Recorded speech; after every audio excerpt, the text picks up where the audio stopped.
একটু জোরে হয় না চম্পা দি মোহাম্মদিনে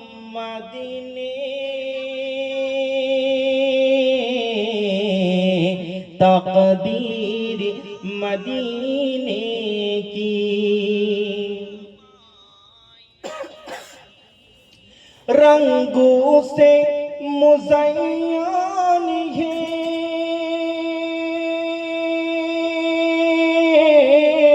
खुशबू से मुअत्तर है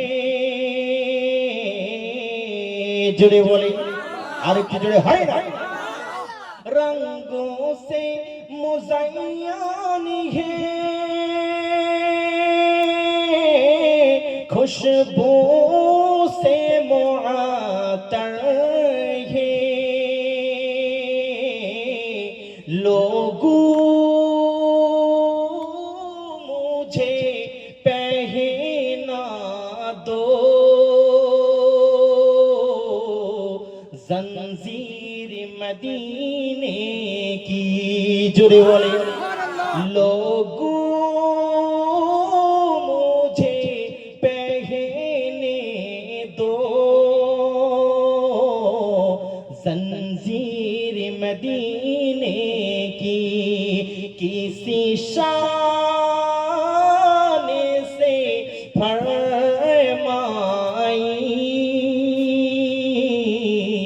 तामीर मदीने की चमका दी मोहम्मद ने तकदीर मदीने की अल्लाहुम्मा सल्ली अला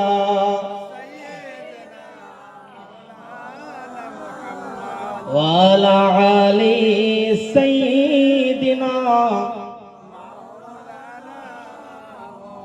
একটু কলেমা জিকির লা ইলাহা ইল্লাল্লাহ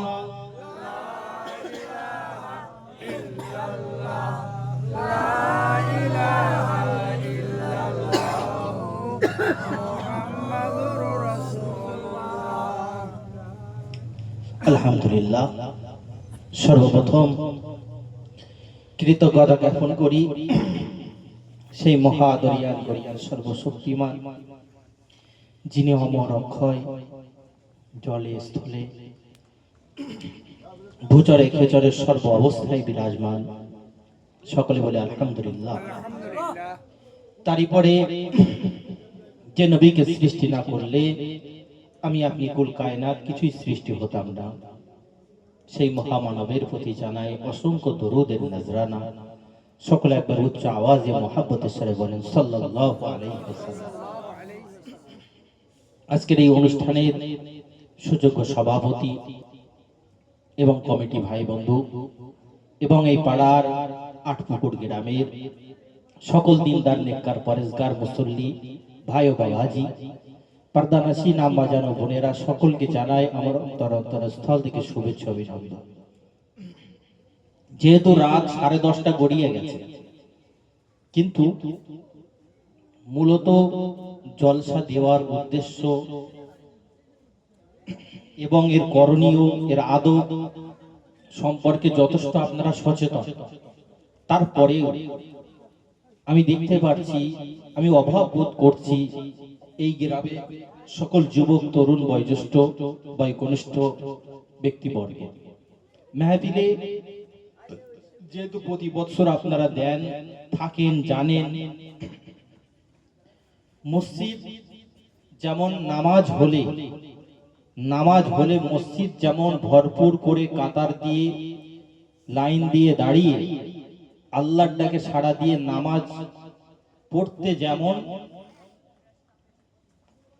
পড়াটা যেমন আল্লাহর ডাকে সাড়া দিয়ে নামাজে দাঁড়ানোটা যেমন জরুরি সেটা হলো মসজিদের সৌন্দর্য ঠিক না বল আজান হয়েছে মানে প্রতিটা নারী তারা ঘরে নামাজ পড়বে ওয়াক্ত এসে গেছে পুরুষদের উচিত জামাত সহ মসজিদটাকে ভরপুর করে সৌন্দর্যে ভরপুর করে তোলা এবং সেই সাথে আল্লাহর ডাকে সাড়া দিয়ে নামাজে দাঁড়ানো যেহেতু মেহফিল ছিল না, আওয়াজ ছিল না, মাইকের কোনো ব্যবস্থা ছিল না, প্যান্ডেল ছিল না, এখানে কিছুই ছিল না, এখানে এসে হঠাৎ করে জাকজমজ করে বসে পড়ার কোনো দরকার ছিল না। কিন্তু যেহেতু গড়ে ফেলেছেন প্যান্ডেল দিয়ে খাড়া করে একটি জায়গা, মাইক সেট, ডেকোরেটর, হুজুর, মেহমানদারি সব যখন ঘটিয়ে ফেলেছেন, প্রচার দিয়েছেন ইসলামের আলোচনা হবে, জলসা হবে, ইসলামিক আলোচনা হবে, মজলিস কায়েম করে ফেলেছেন। উচিত তো ছিল আপনাদেরকে যে গ্রামের সমস্ত যুবক বন্ধু, তরুণ বন্ধু, বয়োজ্যেষ্ঠ, বয়কনিষ্ঠ সকল শ্রেণীর ব্যক্তিবর্গদেরকে এইখানে এসে জাকজমজের সাথে, আদবের সাথে সকলেই ওয়াজ মজলিসে এসে বসা, ঠিক না? কিন্তু আপনারা যারা ভালোবাসেন তারা তো এসে বসে পড়েছেন। বাইরে যারা আছে তারা কি আমায় ভালোবাসে না? তারা কি এই মজলিসকে ভালোবাসে না? তারা কি ইসলাম বোঝে না? তারা কি ইসলাম সম্পর্কে কোনো তাদের জ্ঞান নেই, ধারণা নেই? নিশ্চয় আছে, কিন্তু তারপরেও তারা আসে। আচ্ছা ভাই, এখানে যারা বসে আছেন আপনাদের লাভ না লস? লাভ। এর আগে মনে হয় কখনো জলসাতে মাঝে মাঝে বলি, যেহেতু কমিটির ভাইরা বলছে হুজুর এই জলসার একটু গুরুত্ব সম্পর্কে যুবক বন্ধুদেরকে, তরুণ বন্ধুদেরকে একটু আকৃষ্ট করবেন কোরআন হাদিসের আলোকে, যেন ওনারা বসে। তা আপনারা যারা বসে আছেন আপনারা উত্তর দিয়েছেন লাভ, যারা বসে নেই নিশ্চয়ই তাদের লস। আচ্ছা কি লাভ একটু কোরআন হাদিসের আলোকে দেখা যাবে? এটা আলোচনা করি, শুনবেন তো? ভাইরা আমার ভুল আমায় বুঝবেন না, একাল থেকে ১৫০০ বছর আগে মদিনার মিম্বার থেকে বিশ্বনবী মুহাম্মদুর রাসূলুল্লাহ সাল্লাল্লাহু আলাইহি ওয়াসাল্লাম, আমার আপনার নেতা, আমার আপনার নবী, দো জাহানের বাদশা, কুল কায়নাতের সরদার, যিনি নবীদের নবী, যিনি সমস্ত মাখলুকাতের নবী, একবার জোরে সরে বলা যাবে না। বিশ্বনবী সোনার জামানে বর্ণনা করেন, ও মাসাবিরা শুনে রেখে দাও, জেনে রেখে দাও, আমি রাসূলুল্লাহ জানিয়ে দিলাম, আমি হাবিবুল্লাহ জানিয়ে দিলাম, যেখানে আল্লাহর আলোচনা হয়, যেখানে নবীর আলোচনা হয়, যেখানে ইসলামের আলোচনা হয়, যেখানে শরিয়ত জানা যায়, যেখানে আল্লাহ চেনা যায়, যেখানে নবী চেনা যায়, যেখানে নবীর মুহাব্বত তৈরি হয়, যেখানে আল্লাহর ওয়াহদানিয়ত প্রকাশ পায়, বিশ্বনবী জানিয়ে দিলেন, এই দুনিয়ার মানুষেরা শুনে রেখে দাও, জেনে রেখে দাও, ওই জায়গাটা দুনিয়ার কোনো সাধারণ জায়গা নয়, ওই জায়গাটা হলো আল্লাহর রহমতের জান্নাতের একটি মাকাম। একবার জোরে সরে বলা যাবে না, আর একটু জোরে হয় না? এখন প্রশ্ন হবে, হুজুর জান্নাতের মাকামে তো সবাই বসবে না। ঠিক, উত্তরটাও ঠিক। জান্নাতের মাকাম বসার মতন সৌভাগ্য সবার হবে? যারা বেঁচে আছে এদের তো মাকামে যাওয়ার, জান্নাতের মাকামে বসার, জান্নাতের টুকরা নামক এমন মাহফিলে বসার সৌভাগ্য আছে। আসেনি সেটা তার নসিব ফাটা, কিন্তু যারা মুর্দা হয়ে গেছে তাদের তো নসিবে না। জানেন আজকের এই আটপুকুর গ্রামের যে সমস্ত মানুষ মুর্দা হয়ে গেছে, কবরের জিন্দেগি যারা গুজরাচ্ছে, কবরের জিন্দেগি থেকে সে যেন রূহানি হালাতে আল্লাহর কাছে বলছে, ওই পাড়ার কাসেমের বেটাটা মজলিসে বসে আছে, ওই পাড়ার মন্ডলের বেটাটা মজলিসে বসে আছে, ওই পাড়ার মুনতাজের বেটাটা মজলিসে বসে আছে, ওখানে আমার চাচা বসে আছে, কিন্তু আমার বেটা কোথায়? সে যেন রূহানি হালাতে আল্লাহকে বলছে, সবার ছেলে গেল, সবার বেটা গেল, সবার বাপ গেল, আমার বেটাটা তো গেল না। আমি তো মুর্দা হয়ে গেছি, আমার তো নসিবে নয় জান্নাতের বাগানে বসবার, কিন্তু আমার বেটার তো নসিবে ছিল, সে তো হায়াতে আছে। আল্লাহ তুমি তাকে হেদায়েত বানিয়ে দাও, সে যেন জান্নাতের ওই বাগানে বসে যায়। জোরে বলে, জোরে বলে। আর আমাদের ছেলেরা কি করছে? এখন বাড়িতে কুটুম আত্মীয় স্বজন এসছে, ভাবি ননদ এসছে, ভাবি শালি এসছে, ভাইয়ের শালি এসছে, খাতির যত্ন করতে হবে, ফোন নাম্বার দিতে হবে, তা না হলে মালটা হাত ছাড়া হয়ে যাবে। কেউ এই চিন্তায় ঘুরছে। ঠিক বলছি না ভুল বলছি?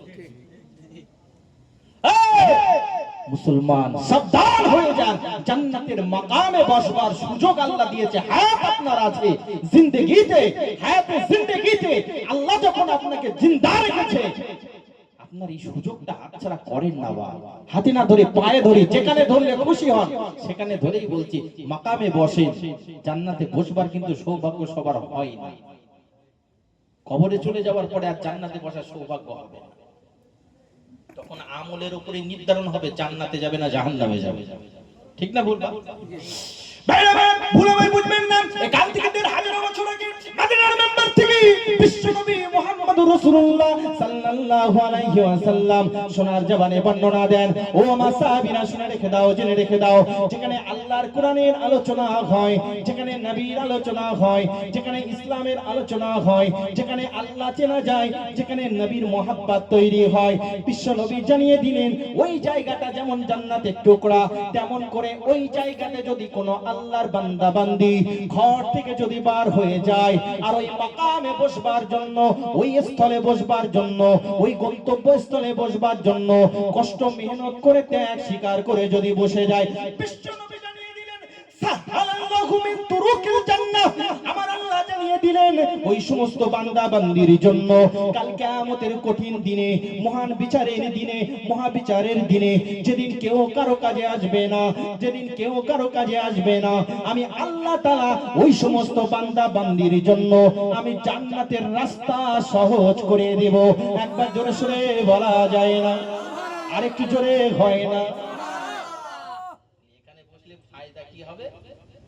এক তো জান্নাতের বাগানে বসার সৌভাগ্য হবে, দ্বিতীয় নম্বর আল্লাহর কাছে সেই হাকিকি জান্নাত, হাকিকি জান্নাত, সেই জান্নাতে যাওয়ার রাস্তা আপনার জন্য সহজ হবে। খুশি না? খুশি। যারা বসে নেই তাদের কতটা কপাল ফাটা চিন্তা করতে হবে। এখানে বসে বসে আপনারা হয়তো, তারা হয়তো ভাবছে ও এখন তো চলে যায়, যা এখনো তো লাস্ট হুজুর আছে, বিশ্বায় হুজুর কিবলা ফুরফুরাতে আসবে, তারপরে তার হাতে একেবারে আখিরি মোনাজাত করে এই জলসার সব মাকাম পেয়ে যাবেন। না, জলসার মাকাম সব পেয়ে যাবেন অত সহজ নয়, বরঞ্চ আরো গোনা হবে। কথা বলতে এটা তত্ত্ব কেন গোনা হবে? অনেক সময় নামাজ পড়লে গোনা হয় জানেন? তত্ত্বগুলো লেন। অনেক সময় রোজা রাখলে গোনা হয় জানেন? অনেক সময় দান করলেও গোনা হয় জানেন? একটু ভেঙে দিই না বলে হুজুর একই ফতোয়া দিয়েছে, হুজুর নিজেই তো মুফতি, ফতোয়া উল্টো হয়ে যাচ্ছে জানো। আবার নামাজ তো ভালো জিনিস, সে করলে আবার গোনা হয়। রোজা তো ভালো জিনিস, ফরজিয়াত, সে করলে গোনা হয়? গোনা হয়। আল্লাহ রাসূল বললেন আল্লাহর কাছে, মহান রব্বুল আলামিনের কাছে সবচাইতে বড় নাফরমান মুনাফিক মার্কা মুসলমান তারাই যারা লোক দেখানো, লোক দেখানো আর রিয়া। আর রিয়াটাকে রাসূলুল্লাহ হাদিসের ভাষায় ব্যাখ্যা করে ভাঙতে ভাঙতে বলছেন রিয়ার একটা সবচাইতে বড় প্রকার হচ্ছে অহংকার। কথা বুঝছেন? রিয়াটাই অহংকারের পর্যায়ে চলে যায়, আর অহংকার হচ্ছে মহান রব্বুল আলামিনের গায়ের চাদর। এটা জোরে বলে সুবহানাল্লাহ। তাহলে রিয়াটা যদি আল্লাহর গায়ের চাদর হয়, অহংকারটা যদি আল্লাহর গায়ের চাদর হয়, আর সেই চাদর নিয়ে কোনো বান্দা আল্লাহর সৃষ্টি যদি টানাটানি করে, আল্লাহর ভালো লাগবে? আমার গায়ের কোটটা নিয়ে যদি মানুষ টানাটানি করে ভালো লাগবে আমার? নিশ্চয়ই ভালো লাগবে না। তো খোদ স্রষ্টার যেটা চাদর সেটা নিয়ে যদি কেউ টানাটানি করে সেটা নিশ্চয়ই ভালো জিনিস নয়।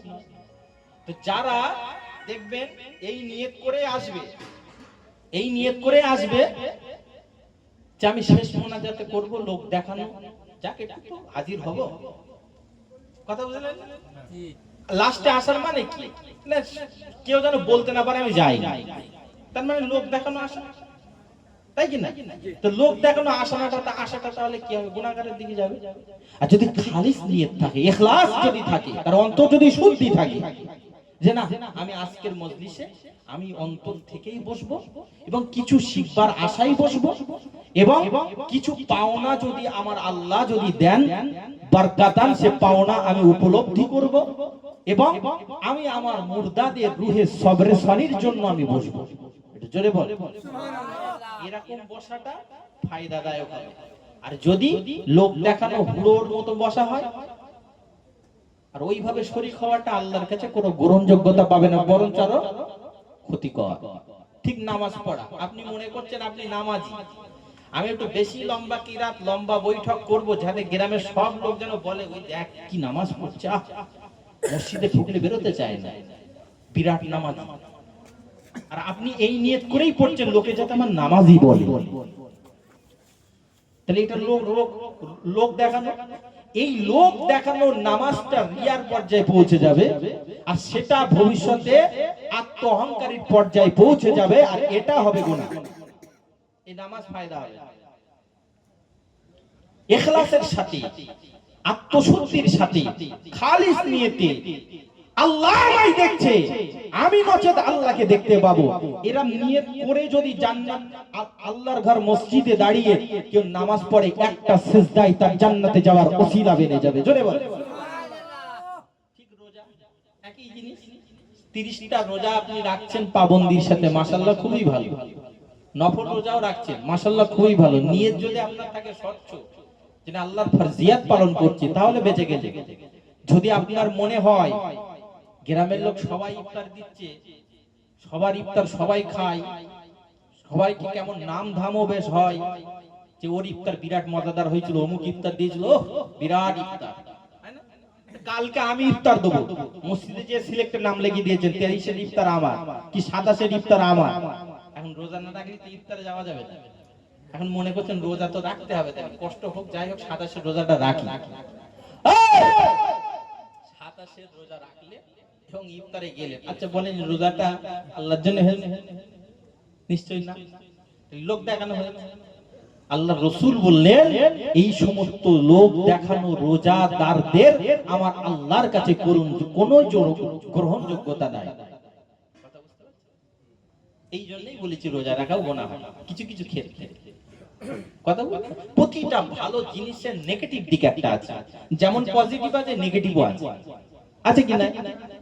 আমি যদি বক্তা, একটা জিনিস আজকে একটু তত্ত্ব দিই, আমি বক্তা যদি এই নিয়তটাই আমার থাকে যে না আটপুকুর গ্রামে যাব, 3 বছর যাই, এবছর না গেলে খারাপ ভাববে, আর সবচেয়ে বড় কথা এবছরে গেলে তো কিছু টাকা হবে, ছেড়ে দিলে লাভ কি?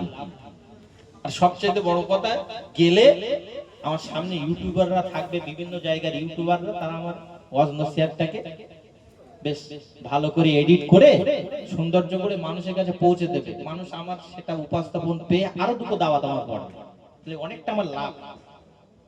সির্ফ যদি এই লাভটা উদ্দেশ্য করে যদি এইখানে বসে পড়ি, আমার ওয়াজ শোনা আপনার জন্য আরাম। কি বললাম? আর যদি মনে করি যে না প্রতি বছর তাকে ভালোবাসার টানে তো যেতে হবে, কারণ রাসূলুল্লাহ বললেন মান কাতাআ ওয়াদান ফালাইসা মিন্নি, যদি কেউ ওয়াদা করে আর সেই ওয়াদাটা যদি পরে ভঙ্গ করে, রাসূলুল্লাহ বলছেন সেই ব্যক্তি আমার দলভুক্ত নয়।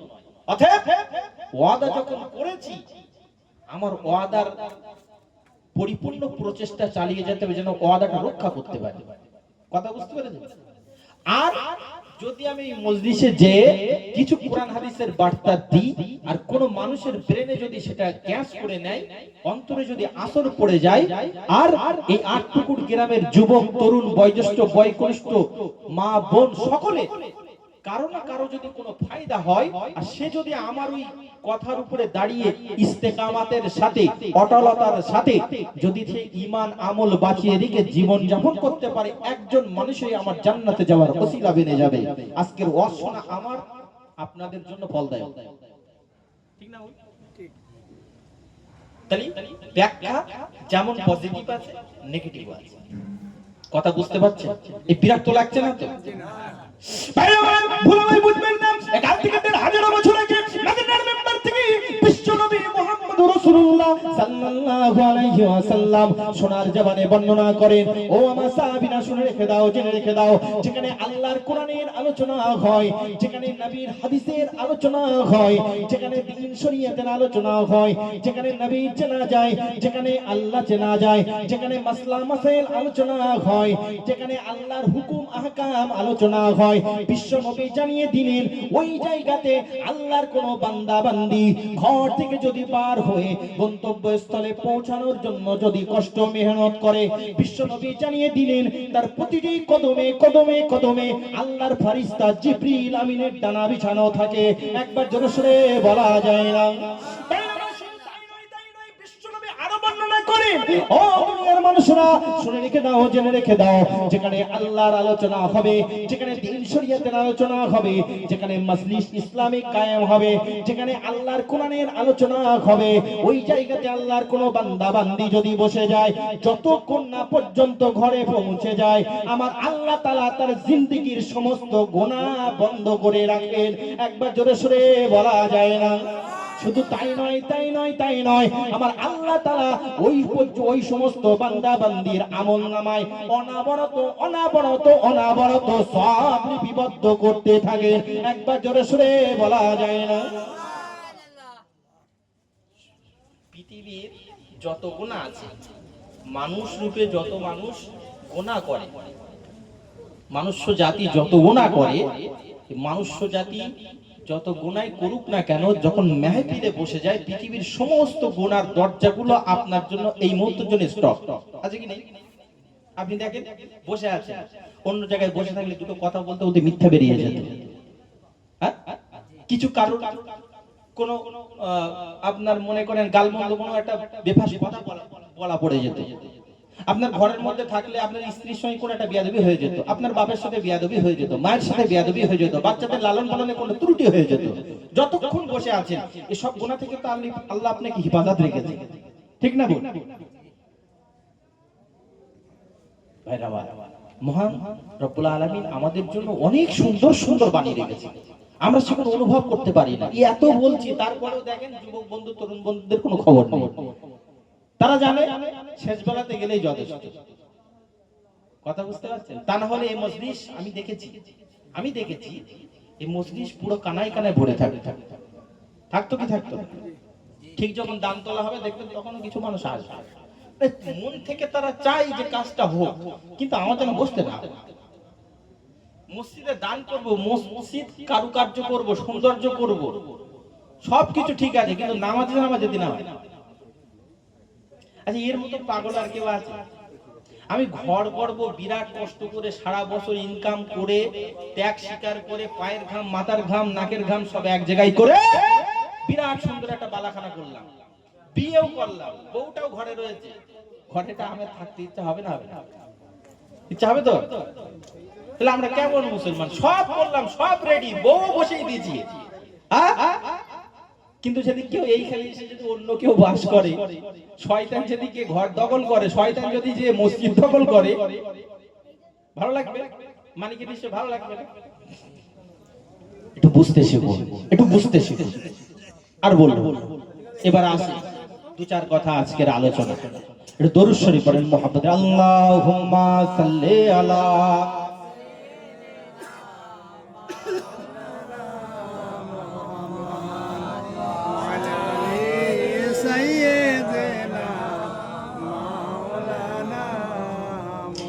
तेरी चौखट पे झुकती है जमीने बादशाही भी।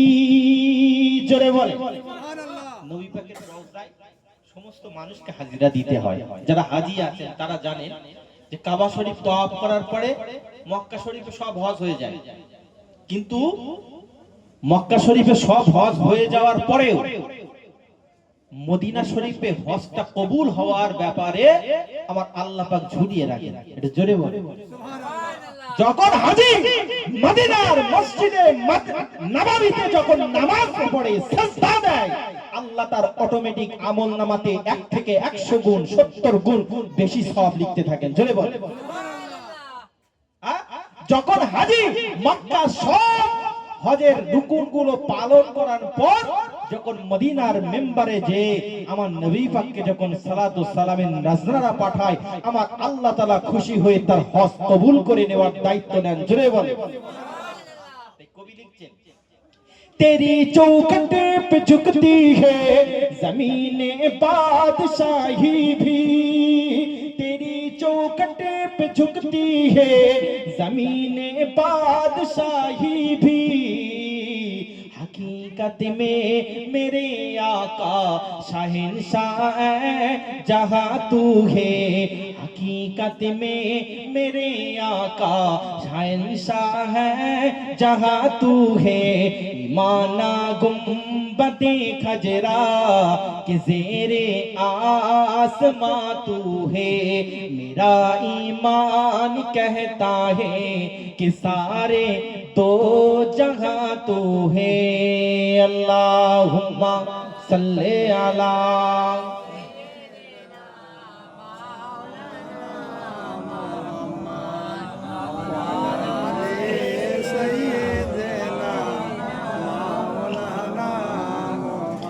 खुदा ने नूर से तेरे जमाने को बनाया है।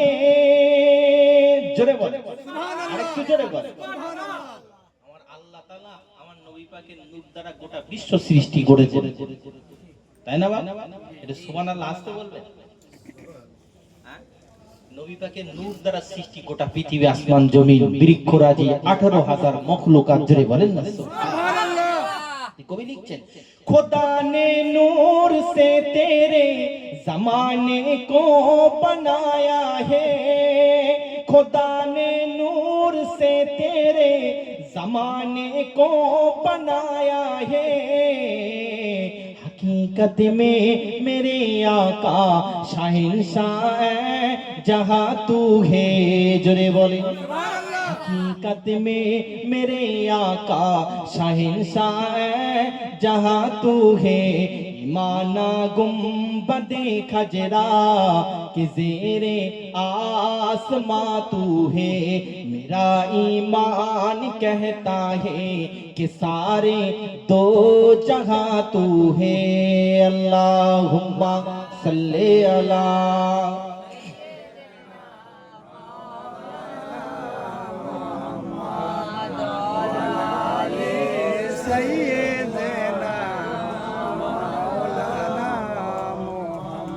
ভাইরা আমার। এবারে আসুন কিছু কথা আলাপ আলোচনা করি। দেখেন, মানুষ হিসাবে দুনিয়ায় যখন জন্মেছি, মৌত আমাদের হবে না, হবে না, মৌত হবে। হয়তো মৌতের কথা সবার ব্রেনে থাকে না, এটা আলাদা বিষয়, কিন্তু মৌত আমাদের যে গ্রেফতার করবে এটা অবিশ্বাস কোনো ব্যক্তি করে, চাই সে মুসলিম হোক আর সে নন মুসলিম, সকলেই জানে মরণ, মরণ হবে, মরণশীল প্রাণী জগৎ মরণশীল, ঠিক কিনা? মৌত কেউ অস্বীকার করে। আচ্ছা চলেন, মৌত অস্বীকার করে না, তবে আল্লাহ পাক যেহেতু জিন্দেগি দিয়েছে, হায়াত যখন দিয়েছে, আল্লাহকে বলা হয় আল হাইয়ুন, তিনি জীবন দাতা, জীবন দিয়েছে। আল মাউতুন, এবং তিনি মৃত্যু দিতে পারে, এই বিশ্বাস সকল শ্রেণীর মানুষদের আছে। তবে আমরা যেহেতু মুমিন, আমরা যেহেতু মুসলমান, আমাদের আকীদা, আমাদের বিশ্বাস একই, যে মওত হবে। তো যখন বিশ্বাস আমরা করি, আল্লাহ পাক আমাদেরকে উদ্দেশ্য করে কোরআন মাজিদের মধ্যে বলছেন, ইয়া আইয়ুহাল্লাযীনা আমানু, হে ঈমানদারেরা, লা তামুতুন্না ইল্লা ওয়া আনতুম মুসলিমুন। জোরে বলুন না সুবহানাল্লাহ। আল্লাহ বলছেন যে পৃথিবীতে কে কি মানে দেখার দরকার নেই, আমি আল্লাহ, ইন্না দীনা ইনদাল্লাহিল ইসলাম, আমি আল্লাহ বলছি পৃথিবীতে সকল মানুষের যত ধর্ম বর্ণ আছে, আমি আল্লাহ আমার কাছে সবচাইতে প্রিয়তম ধর্ম হলো ইসলাম। জোরে বলে সুবহানাল্লাহ। তো যখন ইসলাম আমার কাছে প্রিয়, এই ইসলামকে মাননে ওয়ালা ব্যক্তিরা হলো ঈমানদার। হ্যাঁ, তো ঈমানদার তাদেরকে উদ্দেশ্য করে আল্লাহ বলছেন, লা তামুতুন্না, মরতে তো হবে, তবে লা, মরো না, তামুতুন্না, মরো না, ইল্লা, মাগার, কিন্তু মরো, আনতুম মুসলিমুন, পরিপূর্ণ মুসলমান হয়ে মরো। জোরে বলে সুবহানাল্লাহ। আল্লাহ বলছে মওত তো হবে, তবে হে ইমানদারেরা, মরণের আগে পরিপূর্ণ ইসলাম ধর্ম অবলম্বী হয়ে ইসলামী জীবন যাপন করে ইসলামকে জিন্দেগির মধ্যে বাস্তবায়ন করে পরিপূর্ণ মুসলমান না হয়ে যাও, কোন মুসলমান তোমরা মরবে না। একটু জোরে বলে। মরতে তো হবে, তবে আল্লাহর বর্ণনা পরিপূর্ণ মুসলমান না হয়ে যেন মরো না। পরিপূর্ণ মুসলমান হয়ে মরলে কি হবে? ও চাচা, ও ভাই, ও বাবাজি, ও মা দিনদার নেককার পরেশগার আল্লাহওয়ালা বন্ধুরা, পরিপূর্ণ মুসলমান না হয়ে মরলে বাটাম কিন্তু কম হবে। বুঝতে পারছেন? আল্লাহ যেহেতু ইশারা করছে, খবরদার ওইখানে এইভাবে যাবে না, এটা হুকুম, এটা হুকুম, এটা কথা, গেলে কি হবে? বাটাম কম হবে। এইটাই ফর্মুলাতে জীবন যাপন করতে হবে। আল্লাহ বারংবার বলছে, আমরা যেমন আমাদের বাচ্চাদেরকে বলে এই ওইখানে যাবি না, গেলে কি হবে বলে চুপ রইলাম, তার মানে রাগটা কম না বেশি? মানে কি বাটাম পড়বে সেটা আর আল্লাহ বলতে পারছেন না। তবে অন্য অন্য জায়গায় আমার আল্লাহ বলছেন, লাহুম আযাবুন শাদীদুন, কঠিন কঠিন কঠিনতম আযাবের মধ্যে আমি আল্লাহ তাদেরকে গ্রেফতার করে নেব। কথা বুঝতে পারছেন? অন্য জায়গাতে আছে এগুলো। তবে এইখানে যখন আল্লাহ বললেন ইয়া আইয়ুহাল্লাযীনা আমানু লা তামুতুন্না ইল্লা ওয়া আনতুম মুসলিমুন, এইটুকু বলে আল্লাহ চুপ হয়ে গেলেন।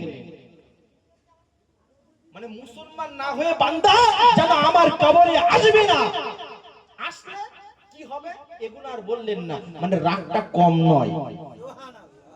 কথা বুঝতে পারছেন? রাগটা কম নয়। ভাই আমার প্রশ্ন হতে পারে, হুজুর পরিপূর্ণ মুসলমান না হয়ে আল্লাহ মরতে নিষেধ করেছেন, তাহলে পরিপূর্ণ মুসলমান হতে গেলে আল্লাহ আল্লাহ আমাদেরকে কি নির্দেশ দিয়েছেন? পরিপূর্ণ মুসলমান হতে গেলে আপনাকে আমাকে কিভাবে চলতে হবে? হুজুর আপনি দয়া করে যদি একটু বলেন। আপনাকে আমরা বছর 3 বছর 4 বছর ধরে নিয়ে আসছি, পরিপূর্ণ মুসলমান হওয়ার ব্যাখ্যা আমাদেরকে দেন, আমরা একটু পরিপূর্ণ মুসলমান হওয়ার কিছু বর্ণনা শিখবো। হতে পারে কিনা? উচিত কিনা?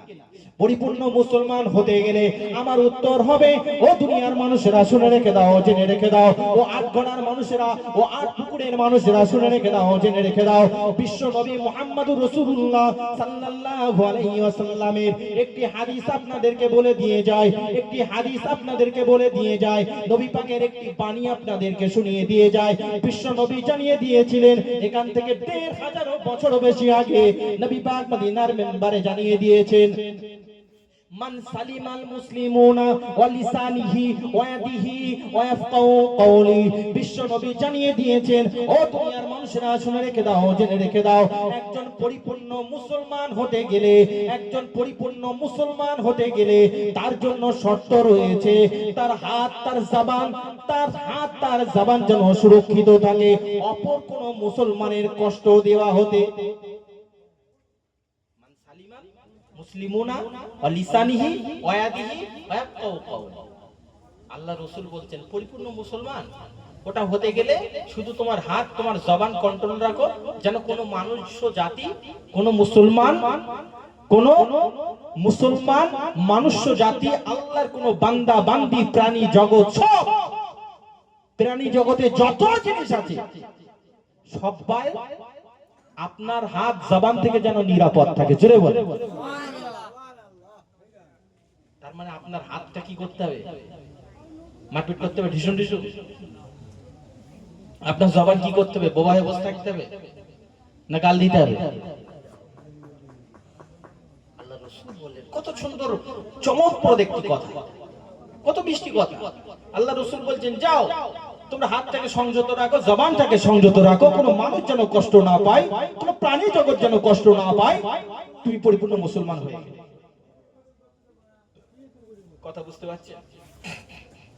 ভাই আমার ভুল আমায় বুঝবেন না, এখান থেকে 1500 বছর আগে মদিনার মিম্বার থেকে বিশ্বনবী মুহাম্মদুর রাসূলুল্লাহ সাল্লাল্লাহু আলাইহি ওয়াসাল্লাম সোনার জবানে বর্ণনা করেন, ও আমার সাহাবীরা শুনে রেখে দাও, জেনে রেখে দাও, লা তাদাবারু লা তাদাবারু ওয়ালা তানাজাসু ওয়ালা তাহাসাদু। একটা হাদিসের কোটেশন। পরিপূর্ণ মুসলমান হতে গেলে কি সেই ব্যাখ্যাই বলছে। লা তাদাবারু, তোমরা কারো পিছনে লেগো না।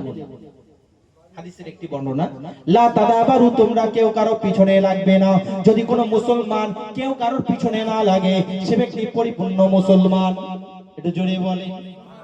লা তানাজাসু, লা তানাজাসু, কেউ কারোর সঙ্গে চিটিংবাজি করবে না। আল্লাহ রাসূল বললেন কেউ কারোর সঙ্গে চিটিংবাজি করবে না। তার মানে চিটিংবাজি না করাটা মুসলমানের লক্ষণ, আর চিটিংবাজি করা মানে মুসলমানের লক্ষণ নয়। ঠিক বলছি না ভুল বলছি? ওয়ালা তাহাসাদু, আল্লাহ রাসূল বর্ণনা করেছেন তোমরা কেউ কারোর সঙ্গে হিংসা করবে না। তার মানে হিংসা না করাটা মুসলমানের লক্ষণ, হিংসা করাটা মুসলমানের লক্ষণ নয়। আজকে আমাদের সমাজের দিকে একটু দেখেন, হিংসায় মানুষ জড়িত, চিটিংবাজে মানুষ ভরপুর। হ্যাঁ, পিছনে লাগা সে তো বলবার অবকাশ থাকে না। পিছনে লাগার বলবার অবকাশ থাকে, ব্যাখ্যা নিজেরা করতেই পারবে না। শুধু হাদিসের কোটেশন গুলো জানিয়ে দিই, ব্যাখ্যা নিজেরাই করে নেবেন। পিছনে লাগার কাহিনী কেমন? আজকের মানুষ কেউ কারো ভালো দেখতে পারে? এই মনে করেন আমি যে 4 বছর আসছি বা 3 বছর আসছি, যে ক বছর আসি না কেন, আমার এই নিয়ে আসাটা কে কেন্দ্র করে কমিটি বলেন, গ্রামের মধ্যে বলে, কেউ মানুষ চাইবে হুজুর আসুন, কেউ মানুষ চাইবে না আসুন। যারা নিয়ে আসছে তাদের পিছনে লাগতে পারে কি পারে না? যাতে না আসুন। এই কথা ভুল বলছি না তো? বোঝানোর জন্য বলছি, বোঝানোর জন্য। মনে করে এই গ্রামে জলসাটা হচ্ছে, ভালো মানুষ তারা চাইবে জলসা হোক, দান করি যা করি করি। জীবনে তো বহু আয় করছি, বহু পয়সা উড়াচ্ছি, ঘর বাড়ি ভাড়া বিল্ডিং সব হচ্ছে, তো বছরে একবার জলসা হোক, চাল ডাল আদা খিচুড়ি যা লাগে সব দেব, যা লাগে দেব। আর কিছু মানে বলছি এই রাত দুপুর বেলা এই জলসাতে কি হবে? হেদায়েত হয়? এতে হেদায়েত আছে? জলসায় গিয়ে সকালবেলা সব ফজরের নামাজ কাজা করবে, কথা বাস্তব, কথা বাস্তব, কিন্তু উদ্দেশ্য ভালো না।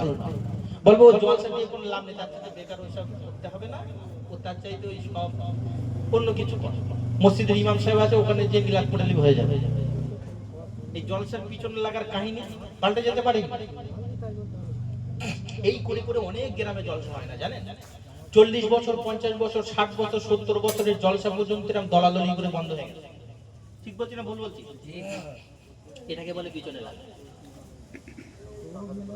আর ব্যাখ্যা নিতে হবে, পিছনে লাগার ব্যাখ্যা আসার মধ্যে আর নিতে হবে। হিংসা, হিংসা সবাই জানে, কমন ব্যাপার। কেউ কারোর টাকা পয়সা ধন দৌলত দেখলে হিংসা কেমন হয় দেখবেন পাশের বাড়ির লোকেদের। হিংসা বহু রকমের আছে। যাই বাবু, চলে গোড়ায় ফিরে আসি, নবী পাকের হাদিস শুনি। তাহলে আল্লাহ রাসূল বললেন তোমরা হাত জবান নিরাপদ রাখো, পরিপূর্ণ মুসলমান হবে। হিংসা চিটিংবাজি পিছনে লাগা ছেড়ে দাও, পরিপূর্ণ মুসলমান হয়ে যাবে। আর কি করতে হবে?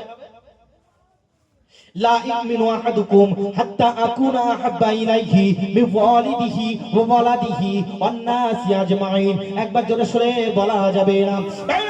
বিশ্বনবী মুহাম্মদুর রাসূলুল্লাহ সাল্লাল্লাহু আলাইহি ওয়াসাল্লাম আমার আপনার নেতা, আমার আপনার নেতা, আমার আপনার নবী, দো জাহানের বাদশা, কুল কায়নাতের সরদার বিশ্বনবী জানিয়ে দিলেন, ও দুনিয়ার মানুষেরা শুনে রেখে দাও, জেনে রেখে দাও, এই ইসলামের নেতা, এই ইসলামের নেতা, এই ইসলামের নবী হলাম আমি মুহাম্মদ। আমি মুহাম্মদ, আমাকে তোমরা ভালোবাসবে, আমাকে তোমরা প্যার করবে, আমাকে তোমরা মোহাব্বত করবে।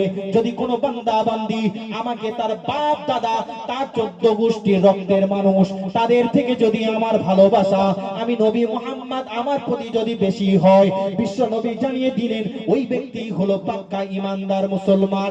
একবার জোরে সরে বলা যাবে না? শুধু তাই নয়, বিশ্ব নবী জানিয়ে দিলেন, ও দুনিয়ার মানুষেরা শুনে রেখে দাও, জেনে রেখে দাও, আমি রাসূলুল্লাহ জানিয়ে দিলাম, যদি কোনো বান্দা বান্দি আল্লাহর দেওয়া দুনিয়ার সম্পদ থেকে আমি নবী মুহাম্মদ সাল্লাল্লাহু আলাইহি ওয়াসাল্লাম আমার প্রতি মুহাব্বত যদি তার বৃদ্ধি পায়, বিশ্ব নবী জানিয়ে দিলেন ওই ব্যক্তি হলো পাক্কা ঈমানদার মুসলমান। একবার জোরে সরে বলা যাবে না? আর একটু জোরে হয় না? ঈমানদারের সংজ্ঞা, মুসলমানের সংজ্ঞা রাসূলুল্লাহ বললেন, এই ইসলামের নেতা যেহেতু আমি এবং শেষ নবী যেহেতু আমি, আমার প্রতি মুহাব্বত তোমাদেরকে এতটা পরিমাণ হতে হবে, তোমার দুনিয়ায় যত আত্মীয় স্বজন, পিতৃকুল, মাতৃকুল, শ্বশুরকুল, শাশুড়ি কুলে, তোমার রক্তের আল আওলাদ বিবি থেকে, তোমার ধন সম্পদ থেকে আমি নবী মুহাম্মদ আমার ভালোবাসা যদি তোমার অন্তরে বৃদ্ধি পায়, সবার থেকে যদি বেশি হয়, জানবে তুমি পরিপূর্ণ ঈমানদার মুসলমান। জোরে বলে সুবহানাল্লাহ। আজকে আমরা দায়িত্ব নিয়ে বলতে পারি, আমি যদি বলি আপনারা সবাই আমার নবীকে ভালোবাসেন, সবাই কি বলবে? সবাই বলবে হ্যাঁ বাসি। কিন্তু জানেন তো, দাবি করলে দলিল দিতে হয়। মনে আছে তো ঘটনা? দাবি করলে দলিল দিতে হয়। আমিও দাবি করতে পারি 8 পুকুরের জলসার মাঠ আমার, মেনে নেবে সবাই? হাওয়াই দাবি সবাই করে, তাই না বাবা? ওই তো বলে না, শোনেননি, এই 8 পুকুরের, এই আমাদের রাস্তা, এই আমাদের পোলদার, এই আমাদের বাজার, ও গাড়িটা ও আমাদের গ্রামের গাড়ি, তো মানে গ্রামটা বলে না, এটা কি দাবি বলে? হাওয়াই দাবি। মূলত খোঁজ নিয়ে দেখেন, ও গাড়ি ওর না, ও বাড়ি ওর না, ও রাস্তা ওর না, ও জমি ওর না, ও গ্রাম ওর না। ভাই দুঃখ করছেন না? আমি বোঝানোর জন্য কিছু কথা বলি, আমি আমার কথা একটু টক হয়, তবে দোষ যদি কেউ গিলে নিতে পারে অনেক লাভ আছে, কিন্তু মগজে ঢুকবে। আর এইগুলো ঢোকানোর জন্য আমি গুনাহগার আসি, আপনারাও নিয়ে আসি, রাগ করেন ভাইরা। দাবি করলে দলিল দিতে হয়, আর সে দলিল আপনার থাকতে হবে নবীর প্রতি আপনার পরিপূর্ণ অন্তর থেকে নবীর প্রতি মুহাব্বত, নবীর প্রতি মুহাব্বত। সে মুহাব্বত প্রকাশ পাবে আপনার দেহে, আপনার চলাফেরায়, আপনার কারবারে, আপনার সংসারে, আপনার পরিবারে, আপনার গ্রামে, আপনার শহরে, আপনার নগরে, আপনার ঘরে, আপনার মাঠে, আপনার জলকারে। ঠিক না বল? প্রমাণ পাবে এই সব জায়গায়। বলেন হুজুর ব্যাখ্যা কি? নবী শিখিয়েছে ব্যবসা, নবী শিখিয়েছে ঘর চালানো, নবী শিখিয়েছে স্ত্রীর সঙ্গে ব্যবহার করা, নবী শিখিয়েছে বৈবাহিক জীবন, নবী শিখিয়েছে পারিবারিক জীবন, নবী শিখিয়েছে রাষ্ট্রীয় জীবন, নবী শিখিয়েছে রাজনৈতিক জীবন, নবী শিখিয়েছে কারবারি জীবন, নবী শিখিয়েছে গোটা দুনিয়ার সব জিনিস। একটু জোরে বলে সুবহানাল্লাহ। কি আছে? আপনার আমার মধ্যে আছে। নবী শিখিয়েছেন চলাফেরার স্টাইল, নবী শিখিয়েছেন মানুষের সঙ্গে ব্যবহার করার স্টাইল, নবী শিখিয়েছেন ছোট্ট বাচ্চার সঙ্গে ব্যবহার করার পদ্ধতি, নবী শিখিয়েছেন বাপের সঙ্গে কথা বলার পদ্ধতি, নবী শিখিয়েছেন মায়ের সাথে কথা বলার পদ্ধতি, নবী শিখিয়েছেন খালার সঙ্গে কিরূপ ব্যবহার করবে তার পদ্ধতি, নবী শিখিয়েছেন আত্মীয়তার সাথে কেমন আত্মীয়তা করবেন তার পদ্ধতি। আপনার আমার মধ্যে আছে। শুধু হাওয়াই দাবি করি, হ্যাঁ নবী আমার, হ্যাঁ নবীকে চাই, হ্যাঁ নবী ভালোবাসি, হাওয়াই দাবি, দলিল না। রাগ করছেন? কিন্তু শুনেন কত চমকপ্রদ কথা। আমার নবী সব শিখিয়েছেন। পৃথিবীতে কোন ধর্মের কোন মহাপুরুষ এসে তার গোটা জীবন বিধান,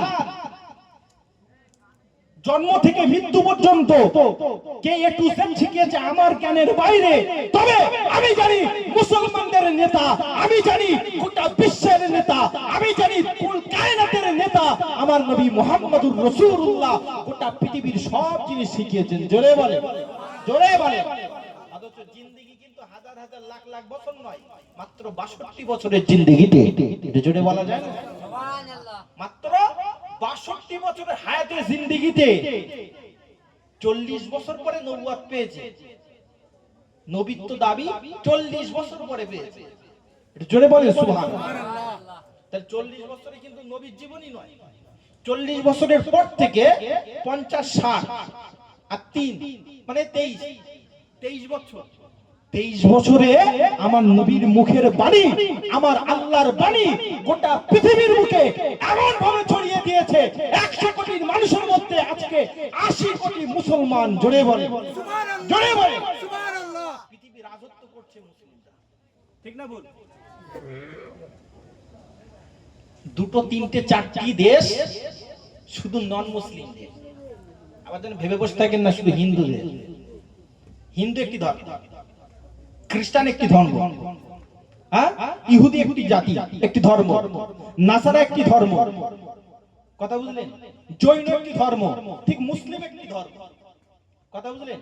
কিন্তু মুসলিম এমন একটি ধর্ম, মাত্র 23 বছরে তাদের মহাপুরুষ গোটা পৃথিবীর বুকে আল্লাহর কিতাবের নূর, নবী পাকের হাদিসের নূর গোটা পৃথিবীতে এমন ভাবে জ্বালিয়েছে, মানুষের আপ টু একেবারে এ টু জেড, জন্ম থেকে নিয়ে মৃত্যু পর্যন্ত, এমনকি মৃত্যুর পরের জিন্দেগি, অনন্ত কালের জিন্দেগি আমার আল্লাহ 23 বছরের নবীর দ্বারা সমস্ত বিশ্বে খেদমত নিয়েছেন। জোরে বলে সুবহানাল্লাহ, আর তো জোরে বলে সুবহানাল্লাহ।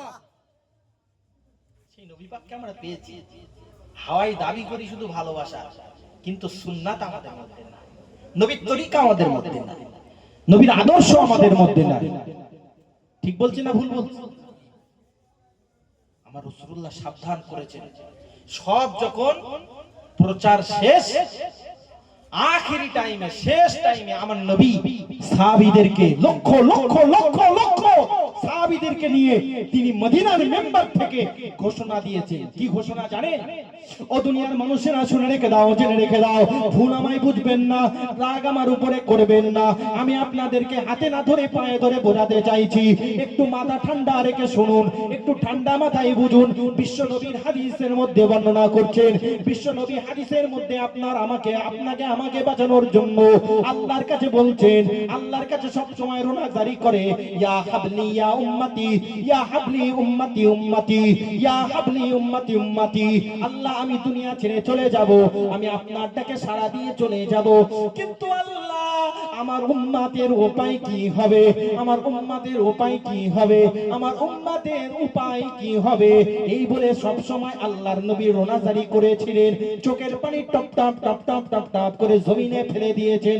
আমার আল্লাহ সহ্য না করতে পেরে ফেরেশতা জিবরিলকে দিয়ে বললেন, এই ফেরেশতা জিবরিল, যাও যাও যাও, আমার নবী পাককে শুনিয়ে দাও, আমার নবী পাককে শুনিয়ে দাও, লা আদরি লা আদরি লা তাদরি লা তাদরি, হে নবী তুমি চিন্তা করবে না, হে নবী তুমি চিন্তা করবে না, আমি আল্লাহ তাআলা তোমার জন্য ওয়াদা করলাম, তোমার হাক্কানি উম্মাত উম্মাতানির জন্য আমি আল্লাহ তাআলা আমার জান্নাতের 8টা দরজা সর্বক্ষণের জন্য খোলা থাকবে।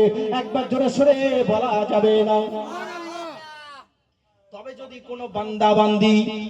যদি কোনো বান্দা বান্দি হে নবী আপনার যদি বিরুদ্ধাচরণ করে, আপনার সুন্নাতের বিপক্ষে যদি জীবন যাপন করে, আপনার তরিকার বিপরীত পন্থায় যদি চলাফেরা করে, আর যদি কবরের মধ্যে ঠাঁই হয়, আমি নবী তোমার নারাজগিরির কারণে, তোমার প্রতি অবজ্ঞা করার কারণে, তোমার প্রতি ভৎসনা করার কারণে, তোমার ইসলামকে না মেনে চলার কারণে আমি আল্লাহ তাআলা তার জন্য আযাবুন শাদীদ, তার জন্য কঠিন আযাবের ব্যবস্থা করে রেখেছি। সুবহানাল্লাহ, নাউযুবিল্লাহ। সুবহানাল্লাহ বলে আল্লাহর কঠিন আযাব আমাদের জন্য, নাউযুবিল্লাহ, আল্লাহ যেন বাঁচিয়ে রাখেন, বলেন নাউযুবিল্লাহ। এই কথা বুঝতে পারছেন? জি। আল্লাহ বলছে, নবী ঠিক আছে তুমি তোমার উম্মতের চিন্তা করছো, তবে তোমার ওই উম্মত যদি তোমার পন্থায় চলে, আমি আল্লাহ বলছি ওর জন্য জান্নাতের 8টা দরজা খোলা। আর যদি তোমার বিপরীত চলে, তোমাকে কষ্ট দেয়, হে নবী তোমার আল্লাহর প্রতি সে যদি বিদ্রুপ করে, তোমার ইসলামের প্রতি যদি অবজ্ঞা করে, শরীয়ত বিরোধী কার্যকলাপে যদি নিমজ্জিত থাকে, আর কবরে যদি আসে, খবর কিন্তু ভালো না, ঠিক না? ঠিক। আমার রাসূল তৎক্ষণাৎ শুনিয়ে দিলেন, ও দুনিয়ার মানুষেরা শুনে রেখে দাও, জেনে রেখে দাও, মান কাতাআ সুন্নতি, মান কাতাআ সুন্নতি, মান কাতাআ সুন্নতি।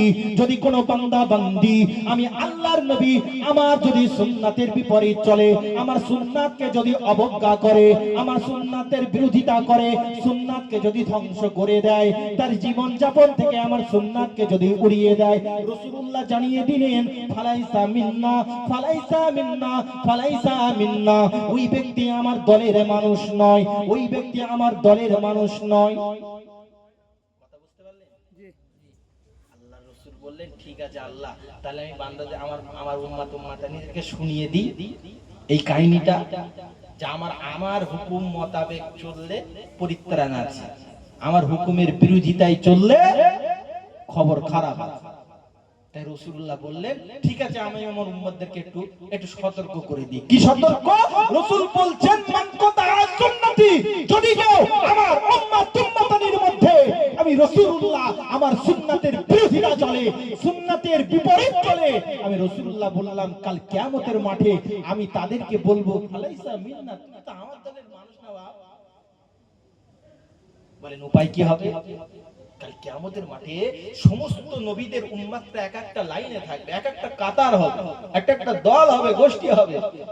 এটা নবী নূহের উম্মত, এটা নবী আদমের উম্মত, এটা নবী ঈসার উম্মত, এটা নবী ইব্রাহিমের উম্মত, এটা নবী মুসার উম্মত, এটা নবী ইলিয়াস আলাইহিস সালাতু ওয়াস সালামের উম্মত, এটা নবী দাউদ আলাইহিস সালাতু ওয়াস সালামের উম্মত, এটা নবী ইদ্রিস আলাইহিস সালাতু ওয়াস সালামের উম্মত।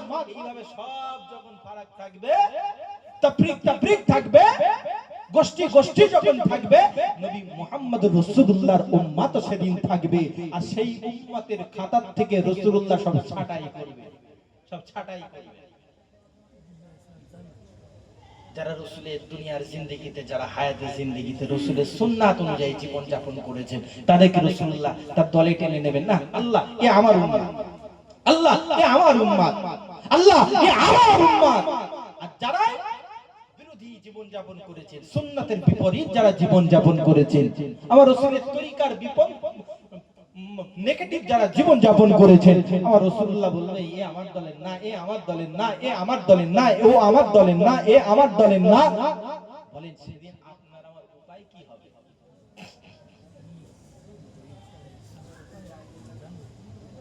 কথা বুঝতে পারছেন?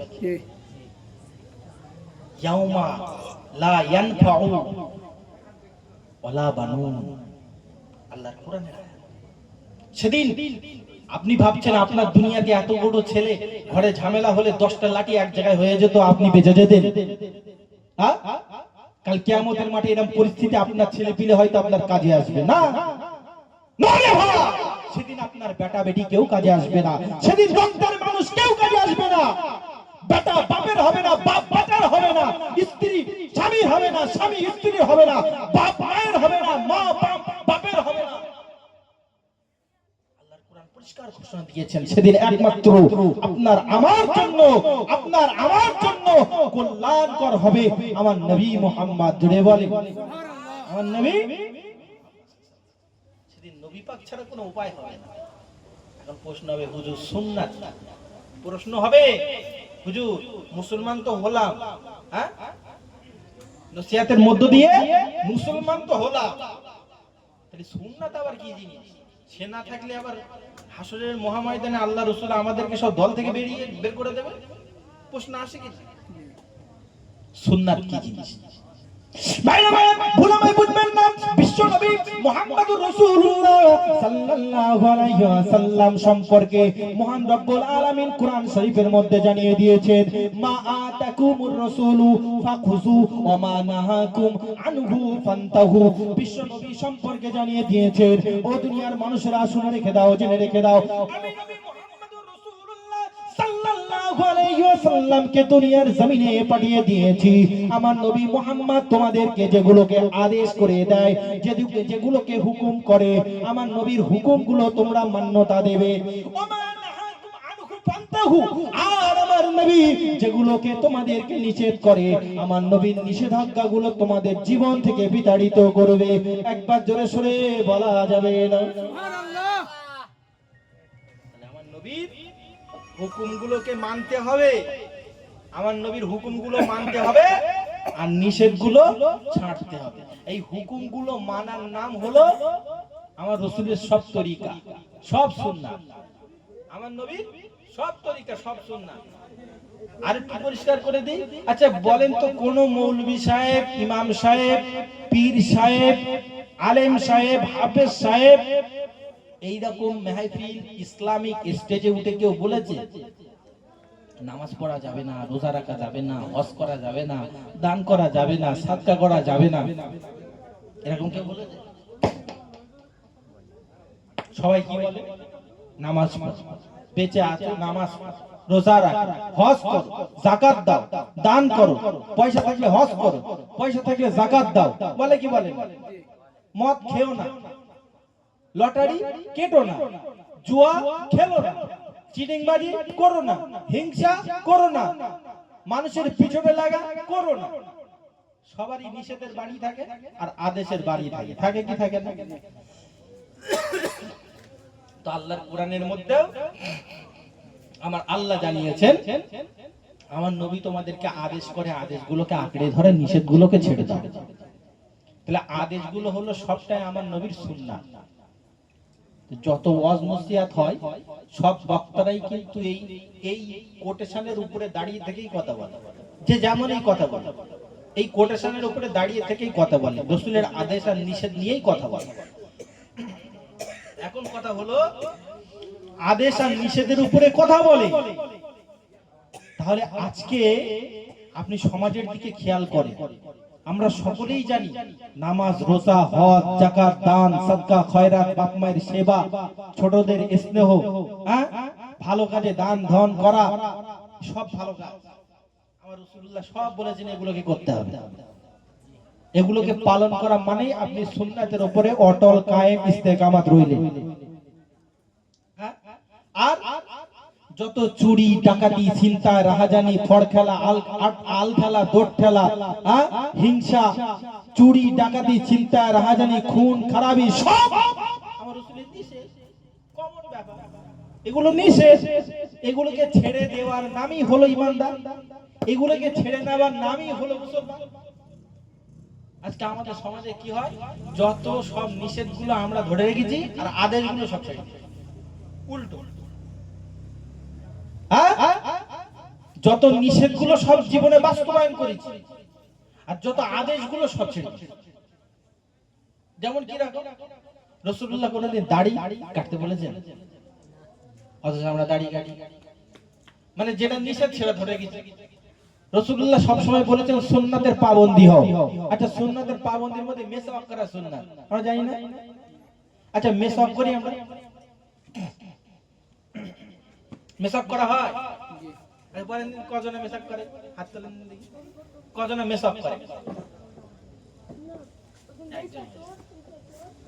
দুজন, তিনজন, এতগুলো মানুষ তিনজন মেসওয়াক করে, মানে তিনজন মানুষ আল্লাহ রাসূলের এই একটা সুন্নাত জিন্দা রেখে দেয়, বাকিগুলো নাই। চিন্তা করে, লজ্জা করেন? বলতে দেন বুঝতে শেখে, বলতে দেন বুঝতে শেখে। ভাই আল্লাহ রাসূলের এই সুন্নাতটা গোটা গ্রামের মধ্যে তিনজন করে, মাশাআল্লাহ করেন, ভালো, আপনারাও করেন। কিন্তু আজকে কি হচ্ছে, তিনজন মানুষ ছাড়া কেউ করে না। তার মানে রাসূলের এই সুন্নাতের খবরই আপনাদের কাছে নাই। এমন হয় আবার অনেকে খবর পায় তারপরেও করে না। তাহলে এখানে দেখতে হবে, শ্রমিককে এখানেই করতে হবে। চুরি ডাকাতি সেগুলো তার বলা যাবে না, সেগুলো বললে আর প্রকাশ হয়ে যাবে। কেউ বলবে, চোর বলবে যে আমি হুজুর চুরি করি, বলবে না। জেনাখোর কেউ বলবে হুজুর আমি জেনা করি, বলবে না। কিন্তু কম বেশি দেখেন, চোখের জেনা, হাতের জেনা, পায়ের জেনা, নাকের জেনা, সব অঙ্গ পতঙ্গের জেনা আমাদের মধ্যে জর্জরিত। অথচ আমার রাসূল বললেন জেনা তোমরা করো না। জেনা করলে কি হবে? আল্লাহর ফেরেশতা জিবরাইল একটা সময় নবী পাকের দরবারে উপস্থিত হলেন। আমার নবী জিবরাইল আলাইহিস সালাতু ওয়াস সালামের মুখটা দেখে যেন কেমন হয়ে গেলেন। আমার নবী জিজ্ঞাসা করলেন, ও ভাই জিবরাইল, আপনার মুখটা কেন এত বিষণ্ণ? আপনার মুখটা কেন এত বিষণ্ণ? আপনার মুখটা কেন এত খারাপ? ভাইরা ওই সময় ফেরেশতা জিবরাইল আলাইহিস সালাতু ওয়াস সালাম বললেন, ইয়া রাসূলুল্লাহ, ইয়া হাবিবাল্লাহ, এই মুহূর্ত আমি জাহান্নাম থেকে দেখে আসছি, এই মুহূর্ত আমি জাহান্নাম থেকে ঘুরে আসছি। আমি জাহান্নাম থেকে ঘুরে আসার পরে ইয়া রাসূলুল্লাহ, ইয়া হাবিবাল্লাহ, হুজুর আমার মনটা বড় খারাপ হয়ে গেছে। আমার রাসূলুল্লাহ জিজ্ঞাসা করলেন, হে ভাই জিবরাইল, তুমি জাহান্নামের মধ্যে কি দেখে আসছো? তুমি জাহান্নামের মধ্যে কি দেখেছো? কি জাহান্নামের মধ্যে কি দেখেছো যার জন্য হে ভাই জিবরাইল তোমার মনটা এত খারাপ? ভাইরা ওই সময় ফেরেশতা জিবরাইল আলাইহিস সালাতু ওয়াস সালাম বর্ণনা করেন, ইয়া রাসূলুল্লাহ, ইয়া হাবিবাল্লাহ, হুজুর আমি দেখেছি জাহান্নামের মধ্যে যারা জিনাখোর, জাহান্নামের মধ্যে যারা ব্যভিচারী, তাদেরকে আল্লাহ এত কঠিন কঠিনতম আযাবের মধ্যে গ্রেফতার করে রেখেছে। ইয়া রাসূলুল্লাহ, ইয়া হাবিবাল্লাহ, হুজুর তার বর্ণনা করার মতন শক্তি আমি জিবরিল আমার জবানে নাই। বুঝতে পারছেন? আল্লাহ রাসূল জিজ্ঞাসা করলেন, হে ভাই জিবরাইল, তুমি জাহান্নামের মধ্যে কি দেখেছো? এমন জিনাখোরদের কি শাস্তি হচ্ছে? ভাইরা ওই সময় ফেরেশতা জিবরাইল আলাইহিস সালাতু ওয়াস সালাম বর্ণনা করছে, হে দুনিয়ার মানুষরা শুনে রেখে দাও, জেনে রেখে দাও, যারা জিনা করে, যারা জিনার চিন্তা করে, ব্রেনে যারা জিনার চিন্তা করে, কল্পনা করে, জিনা করে, এই মাথার জিনা, জেহেনের জিনা, ব্রেনের জিনার জন্য আমার আল্লাহ তাআলা জাহান্নামের মধ্যে কঠিন কঠিন শাস্তির মধ্যে একটি শাস্তি দেখা আছে।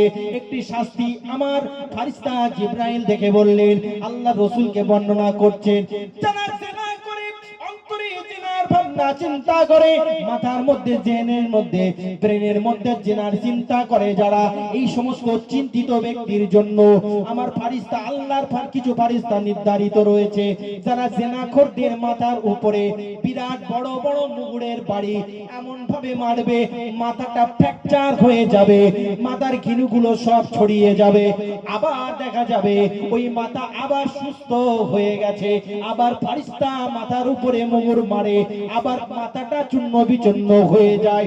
এমন বিভৎস ভয়ানক দৃশ্য দেখে আমি ফেরেশতা জিবরিল আমার মনটা যেন ভয়ে কেঁপে ওঠে।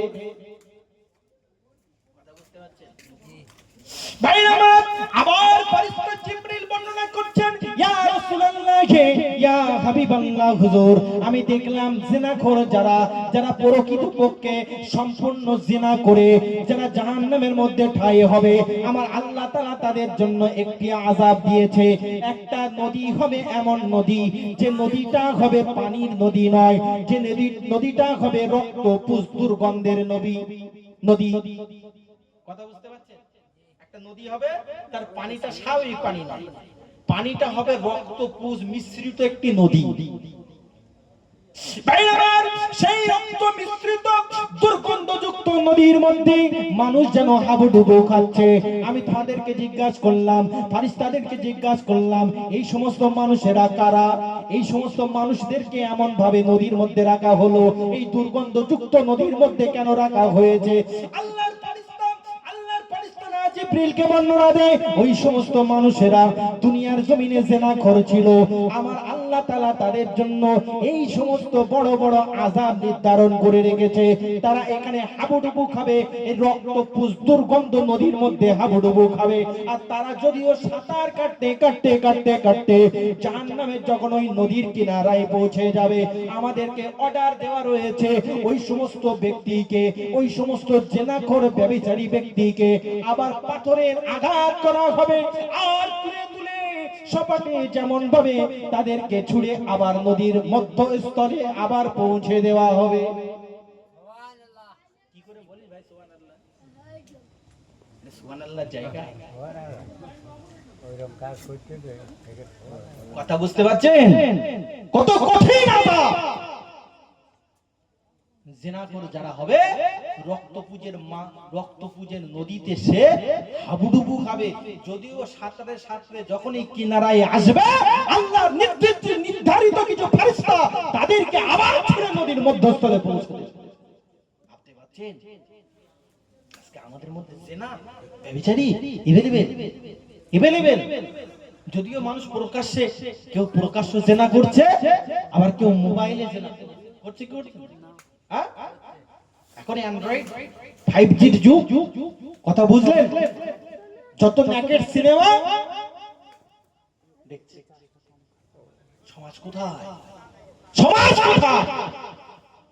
ভাবতে বড় অবাক লাগে। মুসলমান আজকে অনেক মুসলমানরাও আছে ছোট ছোট নাটক তৈরি করছে, জানেন? ছোট ছোট নাটক তৈরি করছে, ছোট ছোট ফিল্ম তৈরি করছে, ছোট ছোট শর্ট ফিল্ম তৈরি করছে। আমরা দেখি না এমন নয়, আমাদেরও প্রয়োজন পড়ে মোবাইলে, কিন্তু মোবাইলটা অন করলে এই সবই আসে। কথা বুঝতে পারছেন? মোবাইল চালু করলে এসব আসে। সেদিনই দেখছি বেশ ফেসবুকে যেই ঢুকেছি দেখছি লেখা আছে পুষ্পা। আপনারা জানবেন, বুঝতে পারছেন? পুষ্পা, আচ্ছা কি হলো? আবার লেখা আছে রাজু, কথা বুঝতে পারছেন? তারপর লেখা আছে স্বামী।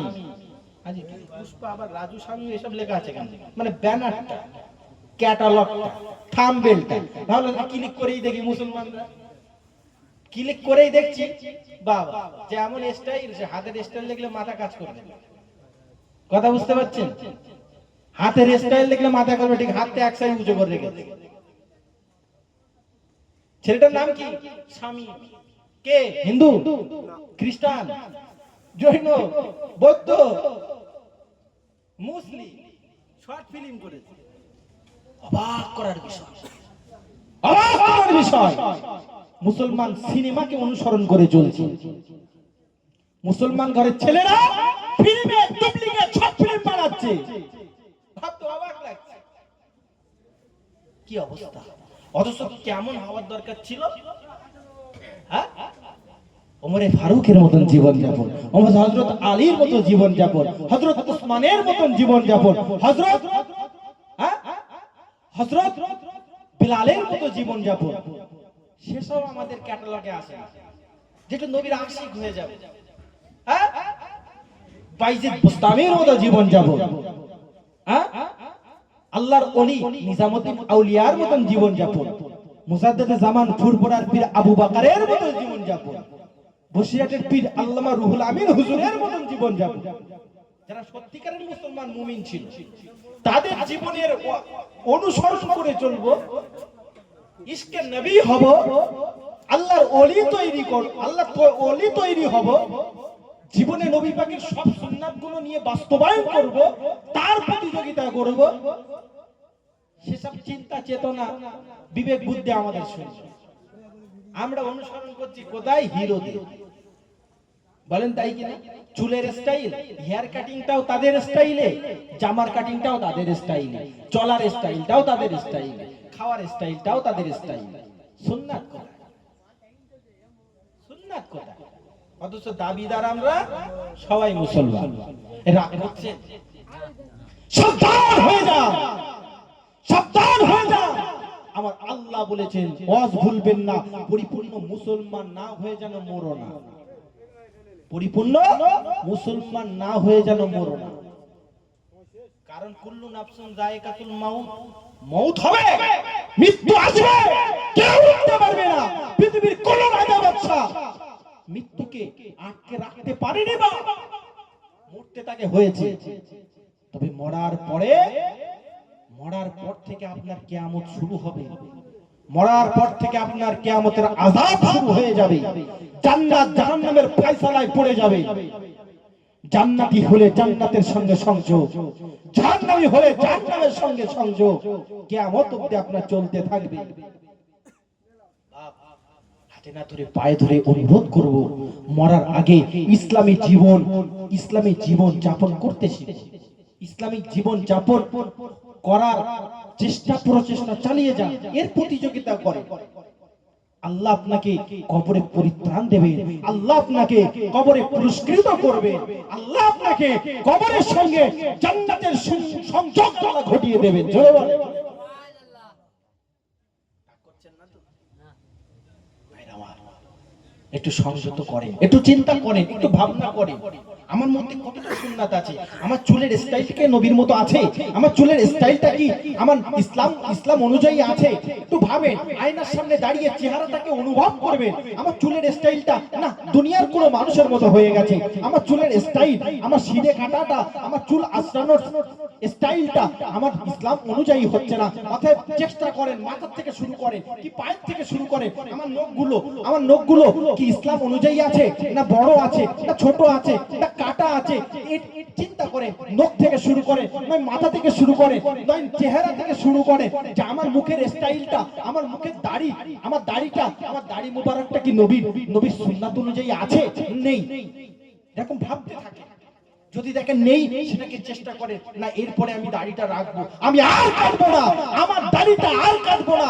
এই দাড়িটা যদি কাটা হয়, আমার আল্লাহর রাসূল অখুশি হয়ে যাবে, আমার রাসূলের সুন্নাতকে অবজ্ঞা করা হবে, আমার নবী পাকের সুন্নাতকে ধ্বংস করা হবে। না, আজকের পর থেকে আমি আর দাড়ি কাটবো না। আয়নার সামনে নিজের চেহারাকে সামনে নিয়ে নিজে প্রতিজ্ঞা করে, আল্লাহ দেখবেন আপনার হেদায়েতের সুযোগ করে দেবে। একটু জোরে বলেন। আমার স্টাইলটাও একই চিন্তা করেন, খাওয়ার স্টাইলটাও, খাওয়ার সময় 1 মিনিটের জন্য হলেও, 1 সেকেন্ডের জন্য হলেও অন্তরে হাত দিয়ে ভাবে, এই রুজি আল্লাহ আমায় দিয়েছে, এই রুজি আল্লাহ আমায় দিয়েছে, রুজির মালিক তো প্রকৃত আল্লাহ। এই রুজি যখন আল্লাহ আমায় দিয়েছে, আমার খাওয়ার পন্থাটা যেন ইসলাম অনুযায়ী হয়, আমার খাওয়ার পন্থাটা যেন শরীয়ত অনুযায়ী হয়, আমার খাওয়ার পদ্ধতিটা যেন আমার নবীর তরিকা অনুযায়ী হয়। তবে দেখবেন ওই খাওয়ার মধ্যে আপনার বরকতান, আপনার সেহাত, আপনার শরীর অনেক সুস্থ থাকবে, বরকতময় হবে, কল্যাণময় হবে, এবং আখিরাতে আপনি পরিত্রাণ পাবেন। নবীর সুন্নাতকে জিন্দা করা হবে, আমার রাসূল আপনাকে শাফাআতের জন্য, আপনার জন্য চিন্তিত থাকবেন। জোরে বলেন। প্রতিটা কদমে হাঁটার সময় একটু চিন্তা করে, আমার নবী কি জমিনে এইভাবে হেঁটেছিল, আমার নবী কি এইভাবে হাঁটার জন্য আমাদেরকে আদেশ দিয়েছিল, এই হাঁটাটা আমার কেমন হবে, আমার নরমতা ব্যবহার, আমার কথা বলার স্টাইল, আমার মানুষের সঙ্গে ব্যবহার, আমার পরিবারের সঙ্গে ব্যবহার, আমার রাজনীতি জীবনে চলা, আমার পারিবারিক জীবনে চলা, আমার রাষ্ট্রীয় জীবনে চলা, সব জিনিসে একটু হলেও চিন্তা করবেন। দেখবেন আল্লাহ চাইতো আপনার ব্রেনটা, মগজটা আল্লাহ হিদায়াত পূর্ণ করে দেবেন। চিন্তা ভাবনাটা সব ইসলাম অনুযায়ী যখন হতে থাকবে, দেখবেন অটোমেটিক আপনি ইসলামের পাবন্দী হয়ে যাবেন, নবীর সুন্নাতের पैरवी ওয়ালা একজন ঈমানদার মুসলমান আপনাকে আমার আল্লাহ বানিয়ে দেবেন। জোরে বলেন। এই কথা বোঝাতে পারছি? চিন্তা করতে হবে, চিন্তা করার সময়টা সবাই ব্যস্ত, সবাই ব্যস্ত, ওভারটেক সবাই চলছে, কেউ আর এইসব চিন্তা করে না, এইসব চিন্তা করে না। চলে দরুদ শরীফ পড়, মুহাম্মদ আল্লাহুম্মা সাল্লি আলা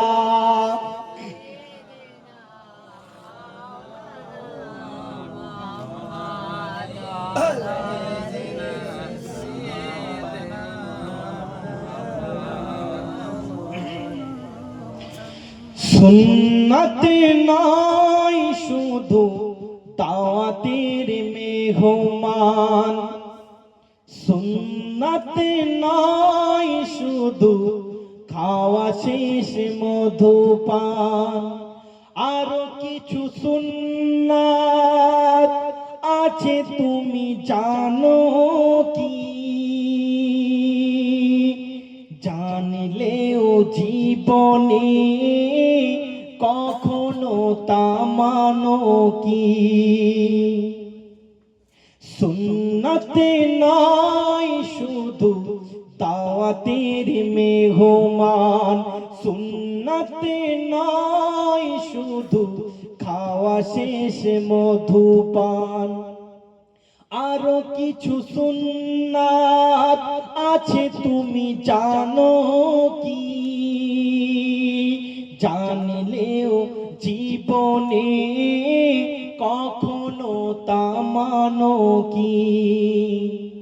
সুন্নতে নয় শুধু মেষ চড়াতে যাওয়া,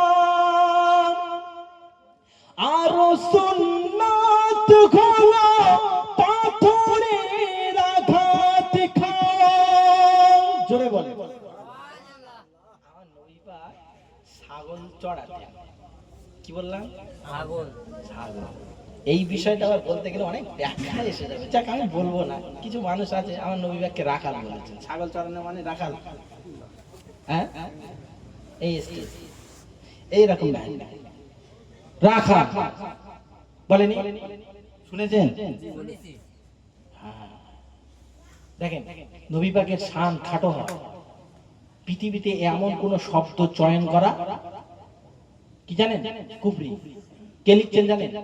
বসেটা আল্লামা রুহুল আমিন হুজুর, আমাদের পীর মুর্শিদ। পৃথিবীতে সমস্ত, শুধু আমার নবী, পৃথিবীতে সমস্ত নবীদের শানে এমন ধরনের কোন শব্দ চয়ন করা যাবে না যেটা তার জন্য তার সম্মানের ঘাটতি হয়। কথা বলতে যেই হোক, এ টু জেড, বড় মুফতি হতে পারে, বড় মাওলানা হতে পারে, বড় আইজিন হতে পারে, বড় সংগঠনের নেতা হতে পারে, যখনই দেখবেন এমন শব্দ ইউজ করছে এবং নিজের কথার উপরে অটল থাকবে, তখনই জানবেন সে মানুষের মন জয় করবার জন্য কথা বলে। ইখলাসের সাথে, নবীর ইশকের সাথে, মহাব্বতের সাথে, ইশকে নবী সে নয়, আশিকে রাসূল সে নয়। আশিকে রাসূলদের উপরে, আশিকে রাসূলদের মুখে কোন নবীর শান মান খাটো হয় এমন ধরনের কোন কথা সে ইউজ করবে না। ঠিক বলছি না ভুল বলছি?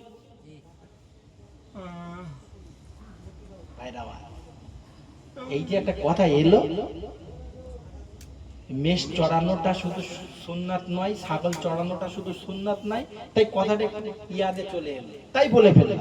ভাববেন না হঠাৎ করে কাউকে ঝাড়ছে, না, কাউকে ঝাড়ার ব্যাপার কিছু নয়। এই সমস্ত মাহফিলে কেউ আমার নবীকে কটূক্তি করে নয়, বোঝাতে যে সুন্দর ভাষায়, সাবলীল ভাষায় বলতে যে ইউজ করে ফেলেছে রাখা। নাউজুবিল্লাহ বলে, নাউজুবিল্লাহ বলে আমার নবীকে রাখাল বলা যাবে না। কথা বুঝতে পারছেন? দাউদ নবী দাউদ আলাইহিস সালাতু ওয়াস সালাম, কোরআন শরীফ আছে, তিনি তার লোহাকে এরকম নিজে হাতে দুমড়ে মুচড়ে যেমন ভাবে কোন পাত্র বানাতেন, হাড়ি বানাতেন, থালা বানাতেন, তো নবী দাউদকে কর্মকার বলা যাবে না? কামার বলা যাবে না? কোন নবী মুসা আলাইহিস সালাতু ওয়াস সালাম চাষাবাদ করতেন, চাষি বলা যাবে? ছাগল চড়াতেন, ছাগলদেরকে খাবার খাওয়াতেন, গাছের পাতা, সে হাতে একটা মুজিজার লাঠি ছিল, মনে পড়ে? শুনেছেন কাহিনী? লাঠিটা গাছে বাড়ি মেরে আঘাত করে গাছ থেকে পাতা বার করে ছাগলকে খাওয়াতেন। তো নবী মুসাকে রাখাল বোঝাতে না, সাবলীল ভাষায় বলতে হবে। কি সাবলীল ভাষা? তিনি ছাগলকে খাদ্য খাওয়াতেন। তিনি মাঠে সবজি উৎপন্ন করতেন। তিনি মাঠে ছাগল নিয়ে যেতেন, চড়াতেন, ঠিক আছে, কিন্তু রাখাল বলা যাবে না। কেন? আল্লাহর কুরআন খোদ নিষেধ করেছেন যে এমন শব্দ একমাত্র কাফেরেরা ইউজ করত। দুনিয়ার মানুষেরা, তোমরা আমার ঈমানদার নারী পুরুষেরা আমার নবীকে তোমরা ওই নামে ডাকবে না যে নামে কাফেররা সম্বোধন করে। জোরে বলুন না সুবহানাল্লাহ। এই কথাটা বলতে যে কথাটা বেরিয়েছে, তো রাসূলুল্লাহ বলছেন, রাসূলুল্লাহ সম্পর্কে কবি লিখছেন যে সুন্নাতের আলোচনা এতক্ষণ হচ্ছিল না বাপ, হচ্ছিল তো, তাই রাসূলুল্লাহ বলছেন, রাসূলুল্লাহ সম্পর্কে কবি লিখছেন, সুন্নাত নয় শুধু মেষ চড়াতে যাওয়া, আরো সুন্নাত হলো পাথরের আঘাত খাওয়া। যখন মানুষ কথা বলবে, সম্মান খাটো করা কথা বলবে, আমার নবীর বিরুদ্ধে, নবীকে যখন কটূক্তি করবে মুসলমান, সেদিন কিন্তু আর হাত গুটিয়ে বসে থাকা যাবে না। আপনাকে আমাকে প্রতিবাদের জন্য রাস্তার উপরে, রাজপথে নামতে হবে, ঠিক না? সেদিন নন মুসলিম, কাফের, বেঈমান, বেদিনদের হাতে আপনার গায়ের রক্ত যদি শহীদ হয়, জমিনে যদি পড়ে, এই রক্তে রঞ্জিত হওয়াটাও সুন্নাত। এটা জোরে বলুন না সুবহানাল্লাহ। আমার রাসূলুল্লাহর কাছে এমন ভাবেই থাকতে, এমন ভাবেই থাকতে। তায়েফের মাঠ, আমার রাসূলুল্লাহ দ্বীনের দাওয়াত যখন দিতে তায়েফ নগরে গেলেন, তায়েফ নগরে যাওয়ার পরে তায়েফ তায়েফের মানুষেরা আমার রাসূলকে এত কষ্ট দিয়েছিল, সেখানে দন্ত মুবারক শহীদ হয়ে গেছিলেন। আমার রাসূলুল্লাহর মাথার উপরে ইট মারা হয়েছিল, পাথর নিক্ষেপ করা হয়েছিল। রাসূলুল্লাহর মাথা থেকে রক্ত মুবারক যখন জমিনে পড়ে যায়, আমার আল্লাহ সহ্য করতে পারে না। আল্লাহ বলে, ইয়া রাসূলুল্লাহ, ইয়া হাবিবাল্লাহ, হে আমার নবী, তুমি একবার আমাকে অর্ডার করো, আমার কাছে একবার চাও, আমি তায়েফবাসীকে সমূলে ধ্বংস করে দিই। না আল্লাহ, আমি এটা চাইনি, আমি রহমতের নবী। আল্লাহ, তুমি তো আমাকে বলেছো ওমা আরসালনাকা ইল্লা রাহমাতাল লিল আলামিন। আল্লাহ, তুমি তো নিজেকে বলেছো আলহামদুলিল্লাহ, সমস্ত প্রশংসা রব্বুল আলামিন, আমি আল্লাহ আমার জন্য। আবার তুমি আমার সম্পর্কে বলেছো না আল্লাহ যে গোটা বিশ্বের জন্য যেমন আমি আল্লাহ আমার প্রশংসা, আমার নবী গোটা বিশ্বের জন্য প্রশংসার পাত্র, আমি তাকে রহমত করে বানিয়েছি। জোরে বলে আল্লাহ, আমি যদি রহমতের নবী হই, আল্লাহ আমি যদি রহমতের নবী হই, আমি যদি বরকতের নবী হই, আমি যদি আল্লাহ তোমার সেই রহমতের প্রকৃত নবী হই, তাহলে আমার উম্মতেরা ধ্বংস হয়ে যাবে আমার বদদুয়ায় পড়ে। আল্লাহ এটা আল্লাহ ওদেরকে maaf করে দেন। কেন আল্লাহ, আজকে ওরা আমায় চিনছে না, একদিন না একদিন ওদের কোন প্রজন্ম আমি নবী, আমাকে তারা নবী বলে মেনে নিবে। একটু জোরে বলে, জোরে বলে।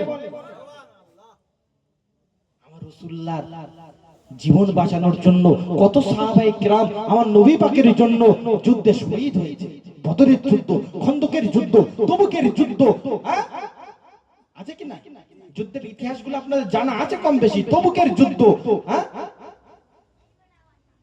খন্দকের যুদ্ধ, তবুকের যুদ্ধ, কত যুদ্ধ হয়েছে, কত যুদ্ধ হয়েছে। সাহাবীরা কত আমার রাসূলের জন্য শহীদ হয়েছে। যে শহীদ হয়ে যাওয়াটাও নবী পাকের জন্য একটি সুন্নাত। এটা জোরে বলে সুবহানাল্লাহ। কবি লিখছেন কত সুন্দর কথা, সুন্নাত নয় শুধু মেষ চড়াতে যাওয়া, আর সুন্নাত হলো পাথরের আঘাত খাওয়া। মুহাব্বতে তার খালিদ ওমর আলী, মুহাব্বতে তার খালিদ ওমর আলী। আবু বকরের মতো পাশে থাকো কি, আরো কিছু সুন্নাত আছে তুমি জানো কি?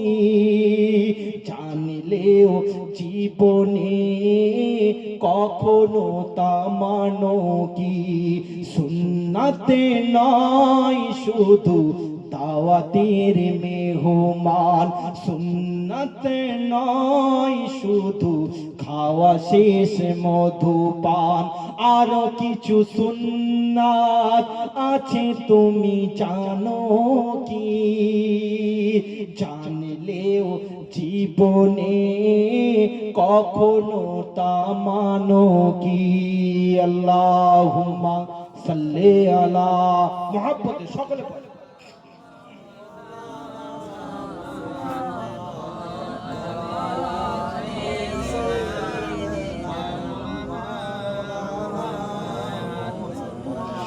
সুন্নাত নয় শুধু নমনীয় আলাপন, আরো সুন্নাত হলো হুঙ্কার গর্জন। জোরে বলে আরেকটু জোরে হবে না? আরে যখন ইসলামের বিরুদ্ধে আওয়াজ উঠবে তখন আপনাদের গর্জন থাকাটাও সুন্নাত। একটু জোরে বলে। আজকে গোটা বিশ্বের দিকে তাকিয়ে দেখেন, গোটা বিশ্বের দিকে তাকিয়ে দেখেন। এ মসজিদ আমাদের, এ মসজিদ আমাদের, এ মন্দির, এ আপনার ওয়াকফ সম্পত্তি আমাদের। এখানে এই পাওয়া যায়, ওখানে এই পাওয়া যায়। সার্ভে শুনছেন না ঘটনা? শুনছেন কি না? সার্ভে সব জায়গায় সার্ভে করতে করতে করতে করতে কোথায় চলে গেছে? কোথায়? আজমির শরীফ। আমার চাচা বলতেন আজমির শরীফ। আজমির শরীফ নাম শুনেছেন? হ্যাঁ, খাজা মাইনুদ্দিন চিশতি আজমিরি রাহমাতুল্লাহ আলাইহি। এখন রওজায় সুলতানুল হিন্দ তার দরবারে যে বলছে এটা আমার। এই মুসলমান, পাঁচ ওয়াক্ত নামাজি মসজিদের মধ্যে শুধু তাসবিহ জপা, এটা এখন সুন্নাত নয়। এখন সুন্নাত হলো যখনই সার্ভে হবে, যখনই আমাদের প্রপার্টি সম্পত্তিতে, আল্লাহর সম্পত্তিতে, নবী পাকের সম্পত্তিতে, আল্লাহর ওলিদের সম্পত্তিতে বেঈমান, বেদিন, নন মুসলিম, কাফের তারা যখন হস্তক্ষেপ করবে, তাদের বিরুদ্ধে রাজপথে নামিয়ে গায়ের রক্ত বেরিয়ে দিয়ে ইসলামকে জিন্দা রাখার জন্য হুঙ্কার গর্জন দরকার আছে কি না? জোরে বলে।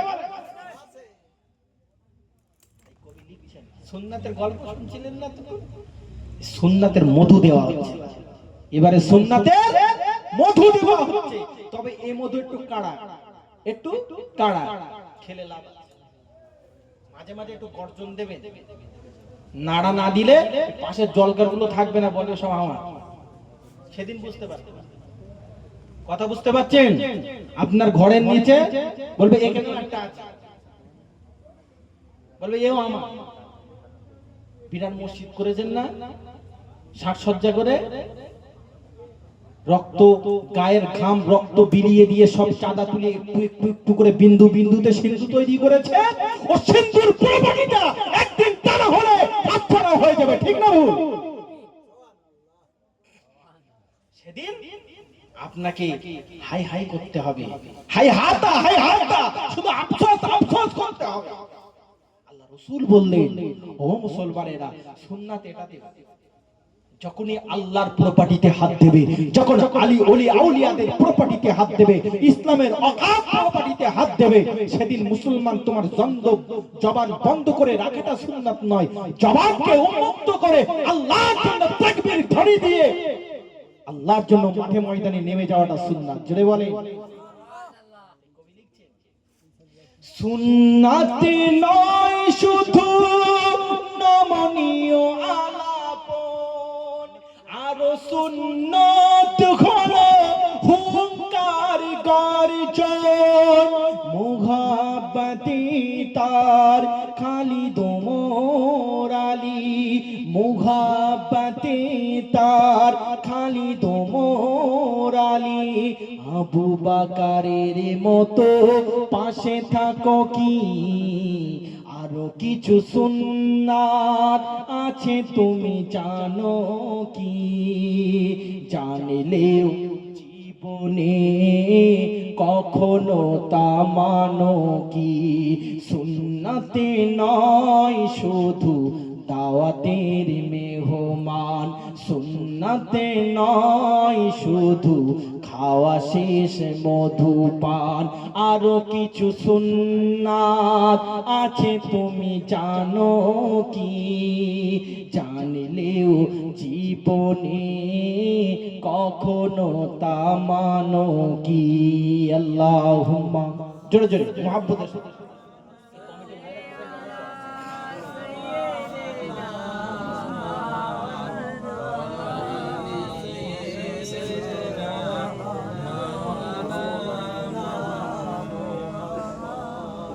দরুদ শরীফ পড়ে মুহাব্বত। আল্লাহুম্মা সাল্লি আলা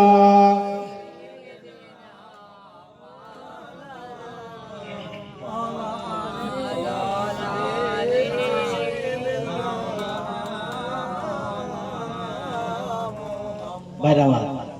আজকে গোটা বিশ্বের মুখে আপনি একটু যদি নজরপাত করেন, আপনি দেখতে পাবেন মুসলমান কিন্তু যথেষ্ট এখন এডুকেটেড, যথেষ্ট শিক্ষিত।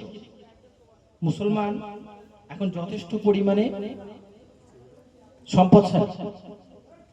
আমি তো এই রিসেন্ট বাইরে থেকে ঘুরে এসেছি, বিদেশ থেকে, কর্ণাটক, হায়দ্রাবাদ। মুসলমানদের প্রপার্টি দেখলে আপনি অবাক হয়ে যাবেন। আল্লাহ দিয়েছে, হিংসা নয়, এটা আল্লাহর কাছে আরো বরকতের জন্য কামনা করতে হবে, যথেষ্ট। কথা বুঝতে পারছেন ভাইরা? কিন্তু এই অর্থ, এই সম্মান, ইজ্জত সব চেপে রাখার জিনিস নয়, নিজে ভোগ করবে এমন ধরনের জিনিস মুসলমান নয়। মুসলমান হতে গেলে অর্থ, সম্পদ, ইজ্জত সব ইসলামের জন্য করতে হবে। আমার সম্পদ যেন ইসলামের জন্য হয়, আমার ইজ্জত যেন ইসলামের জন্য হয়। কেন কেন আল্লাহর কুরআন বলেছে, আল্লাহর কুরআন মাজিদ বলছে, ইন্নাল্লাহা আশতারা মিনাল মুমিনিনা আনফুসাহুম ওয়া আমওয়ালাহুম বিআন্না লাহুমুল জান্নাহ। আল্লাহ বলেছে, যে দুনিয়ার মানুষেরা, তোমরা যারা মুসলমান, তোমাদের সম্পদ আমি আল্লাহ কিনে নিয়েছি। ইন্নাল্লাহা, নিশ্চয়ই আল্লাহ, আশতারা, কিনে নিয়েছে, আনফুসাহুম, তোমাদের জানকে, তোমাদের রূহকে। জান নামক যে জিনিসটা আছে, যে আমরা বেঁচে আছি, এ আত্মা, এ রূহ, এ জান আমার আল্লাহ কিনে নিয়েছে। কবে? মানুষ সৃষ্টি করার 50,000 বছর আগে রূহুর জগতে আমার আল্লাহ আপনার জান কিনে নিয়েছে। ও আমওয়ালাহুম, ও দুনিয়ার মানুষেরা, তোমরা যে মাল নিয়ে, ধন সম্পদ নিয়ে বড়াই করছো, বড়াই করছো, তাকাব্বুরি করছো, আমি আল্লাহ ওই মাল সামানকেও কিনে নিয়েছি, ওই মাল সামানকেও কিনে নিয়েছি। তবে হ্যাঁ, কিছু দিয়েছি, না দিয়ে আর কিনে নিয়েছি। কি দিয়েছে? বিআন্না লাহুমুল জান্নাহ। আমার আল্লাহ বলছে, ও দুনিয়ার মানুষেরা, তোমাদের জান মাল সব আমি আল্লাহ কিনে নিয়েছি। বিআন্না লাহুমুল জান্নাহ, জান্নাতের বিনিময়ে। জোরে বলো সুবহানাল্লাহ। এমনি এমনি জান্নাতের বিনিময়ে কিনে নিয়েছি। তাহলে মুসলমান, তোমার ইজ্জত, তোমার মাল সামান, তোমার সয় সম্পদ সব কার জন্য ব্যয় হবে? আল্লাহর জন্য। যে কিনে নিয়েছে মালিকের জন্যই তো সব জিনিস কুরবান হয়। আপনি যদি মনে করেন সম্পদ আমি ক্রয় করেছি, সম্পদ আমি জোগাড় করেছি, এ মালিক আমার, অতএব আমি কোথায় ব্যয় করব না করব এটা আমার ব্যক্তিগত ব্যাপার, ননে ভাই। যেহেতু আপনার ঘরের মাল যদি আল্লাহ কিনে নেয়, তাহলে আপনার সম্পদ খরচ হবে আল্লাহর রাস্তায়। মুসলমান এই ভাবনাটা মাথায় থাকতে হবে। আপনার জান যখন কিনে নিয়েছে আল্লাহ, তাহলে আপনার জান দিয়ে আপনি দুনিয়ায় মনে করবেন বেঁচে আছি, যা করব তাই হবে, এরকম চিন্তা ভাবনা করলে হবে না। এই মুসলমানের নামই হলো একটাই, যে এই নামের সাথেই অর্থ যে আপনাকে আত্মনিয়োগ, আত্মত্যাগ করতে হবে। কার উপরে? আল্লাহর উপরে। জোরে বলুন। আপনাকে আত্মত্যাগ করতে হবে আপনার নবীর উপরে। কথা বুঝতে পারছেন? আল্লাহ আল্লাহ রাসূলের প্রতি যদি আপনার জিন্দেগি কুরবান না হয়, মুসলমান তুমি কিসের মুসলমান? কথা বুঝতে পারছেন ভাইরা? তাহলে আমি আপনাদের কাছে আর বেশি সময় নেব না। আমাকে কমিটি ভাইরা একটু আবেদন করেছিল যে হুজুর, এই মাহফিলটা যাতে প্রতি বছর কায়েম থাকে, তার জন্য আমাদের সকলের গ্রামের তরফ থেকে হুজুর আপনার কাছে একটু নিবেদন, আপনি একটু অর্থ জোগাড় করে দেবেন। আচ্ছা, যখন মাল সামান আমি কোরআনের আয়াত দিয়ে বুঝিয়ে দিয়েছি যে আপনার মাল সামান আল্লাহর দেওয়া আর আল্লাহর কিনে নেওয়া সম্পদ, খরচ হবে আল্লাহর রাস্তায়, তাহলে আপনাদের আর দান করতে অসুবিধা আছে? তো তাহলে আমি আপনাদের কাছে আর ভূমিকা নাই, ঝটপট কিছু মনে করে এই মাহফিলের জন্য একটু আমার হাতে শরীক। আগামী বছরের জন্য যদি কেউ নগদে কিছু পয়সা, যার যেমন আছে, একটু যদি শরীক হন, আমি একটু খুশি হয়ে তার জন্য দোয়া করব। গুনাহগার, এত দূরে আসা মানে তো আমরা মুসাফির। 48 কিলোমিটার ওভারটেক করা মানে মুসাফির। তো অলরেডি 80 কিলোমিটার এসে গেছে, তার মানে মুসাফির হালাতে আপনাদের জন্য দোয়া করব। আসেন এই জান্নাতের বাগান কায়েম করতে, আল্লাহর দেওয়া সম্পত্তি দিয়ে আল্লাহর জান্নাতের বাগান কায়েম করার জন্য আগামী বছরের জন্য কে কেমন দিতে পারে? আসেন 10, 20, 50, 100 যার যেমন সমর্থ একটু আমার হাতে একটু দিয়ে শরীক হয়ে যায়। দরুদ শরীফ পড়েন, আল্লাহুম্মা সাল্লি আলা।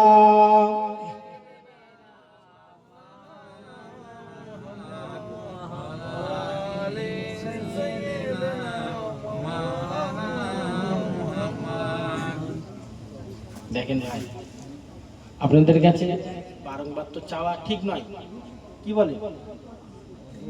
আপনাদের মাহফিল থাকবে আপনাদের কাছে, যদি দেন লাভ হবে কাদের? আপনাদের নতুন করে বলার কিছু নেই, প্রতি বছরই চাই, আপনারা জানেন তো, জানেন তো? এ বছরও চাইছে একটু নড়ে বসবেন না এবার, নাকি না সামনে বছর বন্ধ করে দেবেন কোনটা?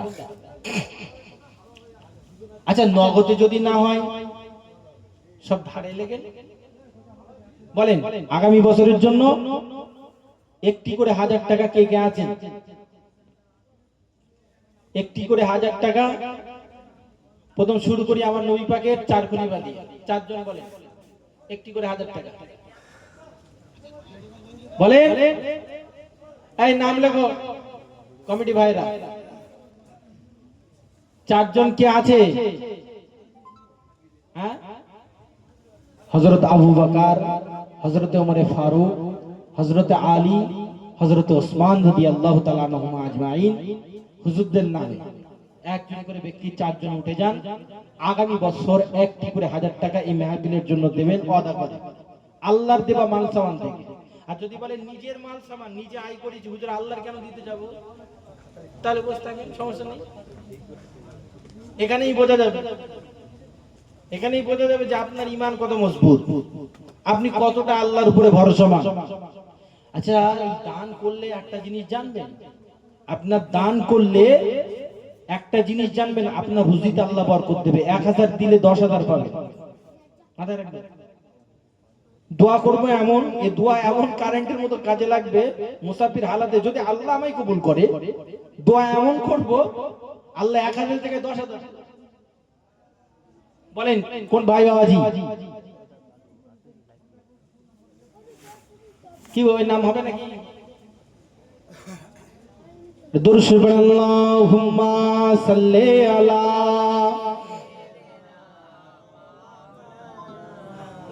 সব মনে হচ্ছে মুসাফির হালাতে এসেছে, কেউ দেবে না।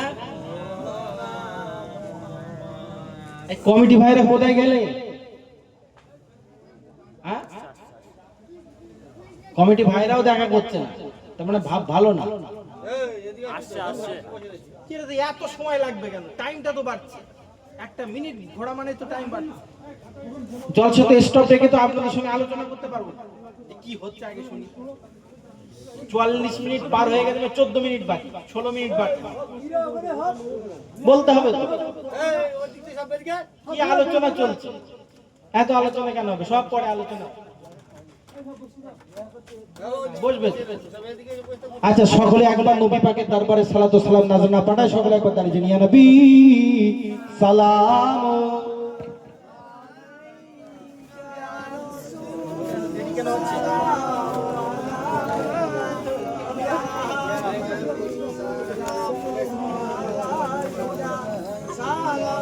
তালাল বদরু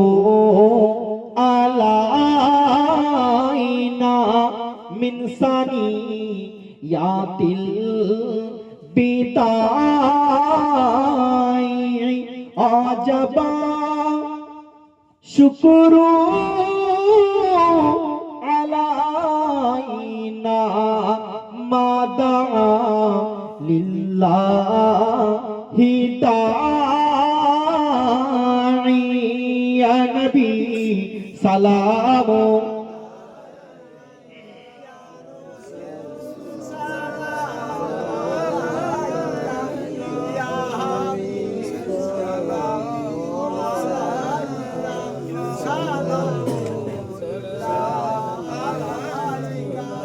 জিবরাইল দিলেন যে আজ খুলে দাও আসমানের দুয়ার, এসেছেন নবী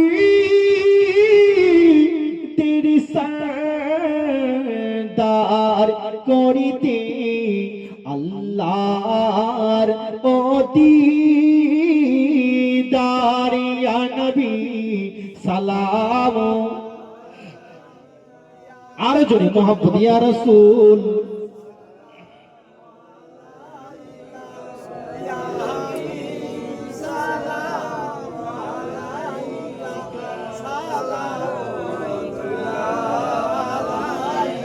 নবীজি আব্বা আব্দুল্লাহ নবীজির আম্মা আমিনা নবীজির দুধ মা হালিমা নবীজির রওজা সোনার মদিনা ইয়া নবী সালাম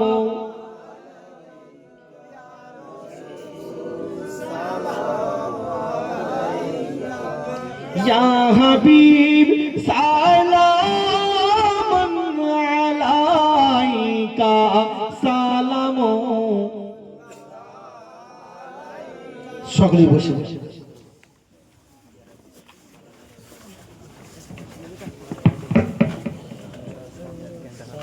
صلوا عليه وآله درود شريف اللهم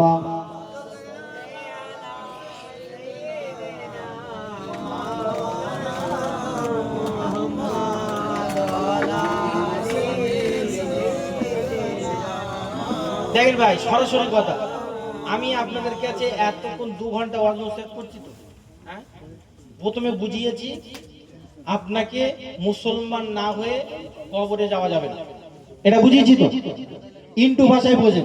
দ্বিতীয় নম্বরে বুঝিয়েছি আপনাকে আপনাকে এই মুসলমান হওয়ার মধ্যে পরিপূর্ণ ঈমানদার হতে হবে, তবে আপনি কবরে পরিত্রাণ পাবেন, হাসরে পরিত্রাণ পাবেন, মিজানে পরিত্রাণ পাবেন, সিরাতে পরিত্রাণ পাবেন, ঠিক না বল?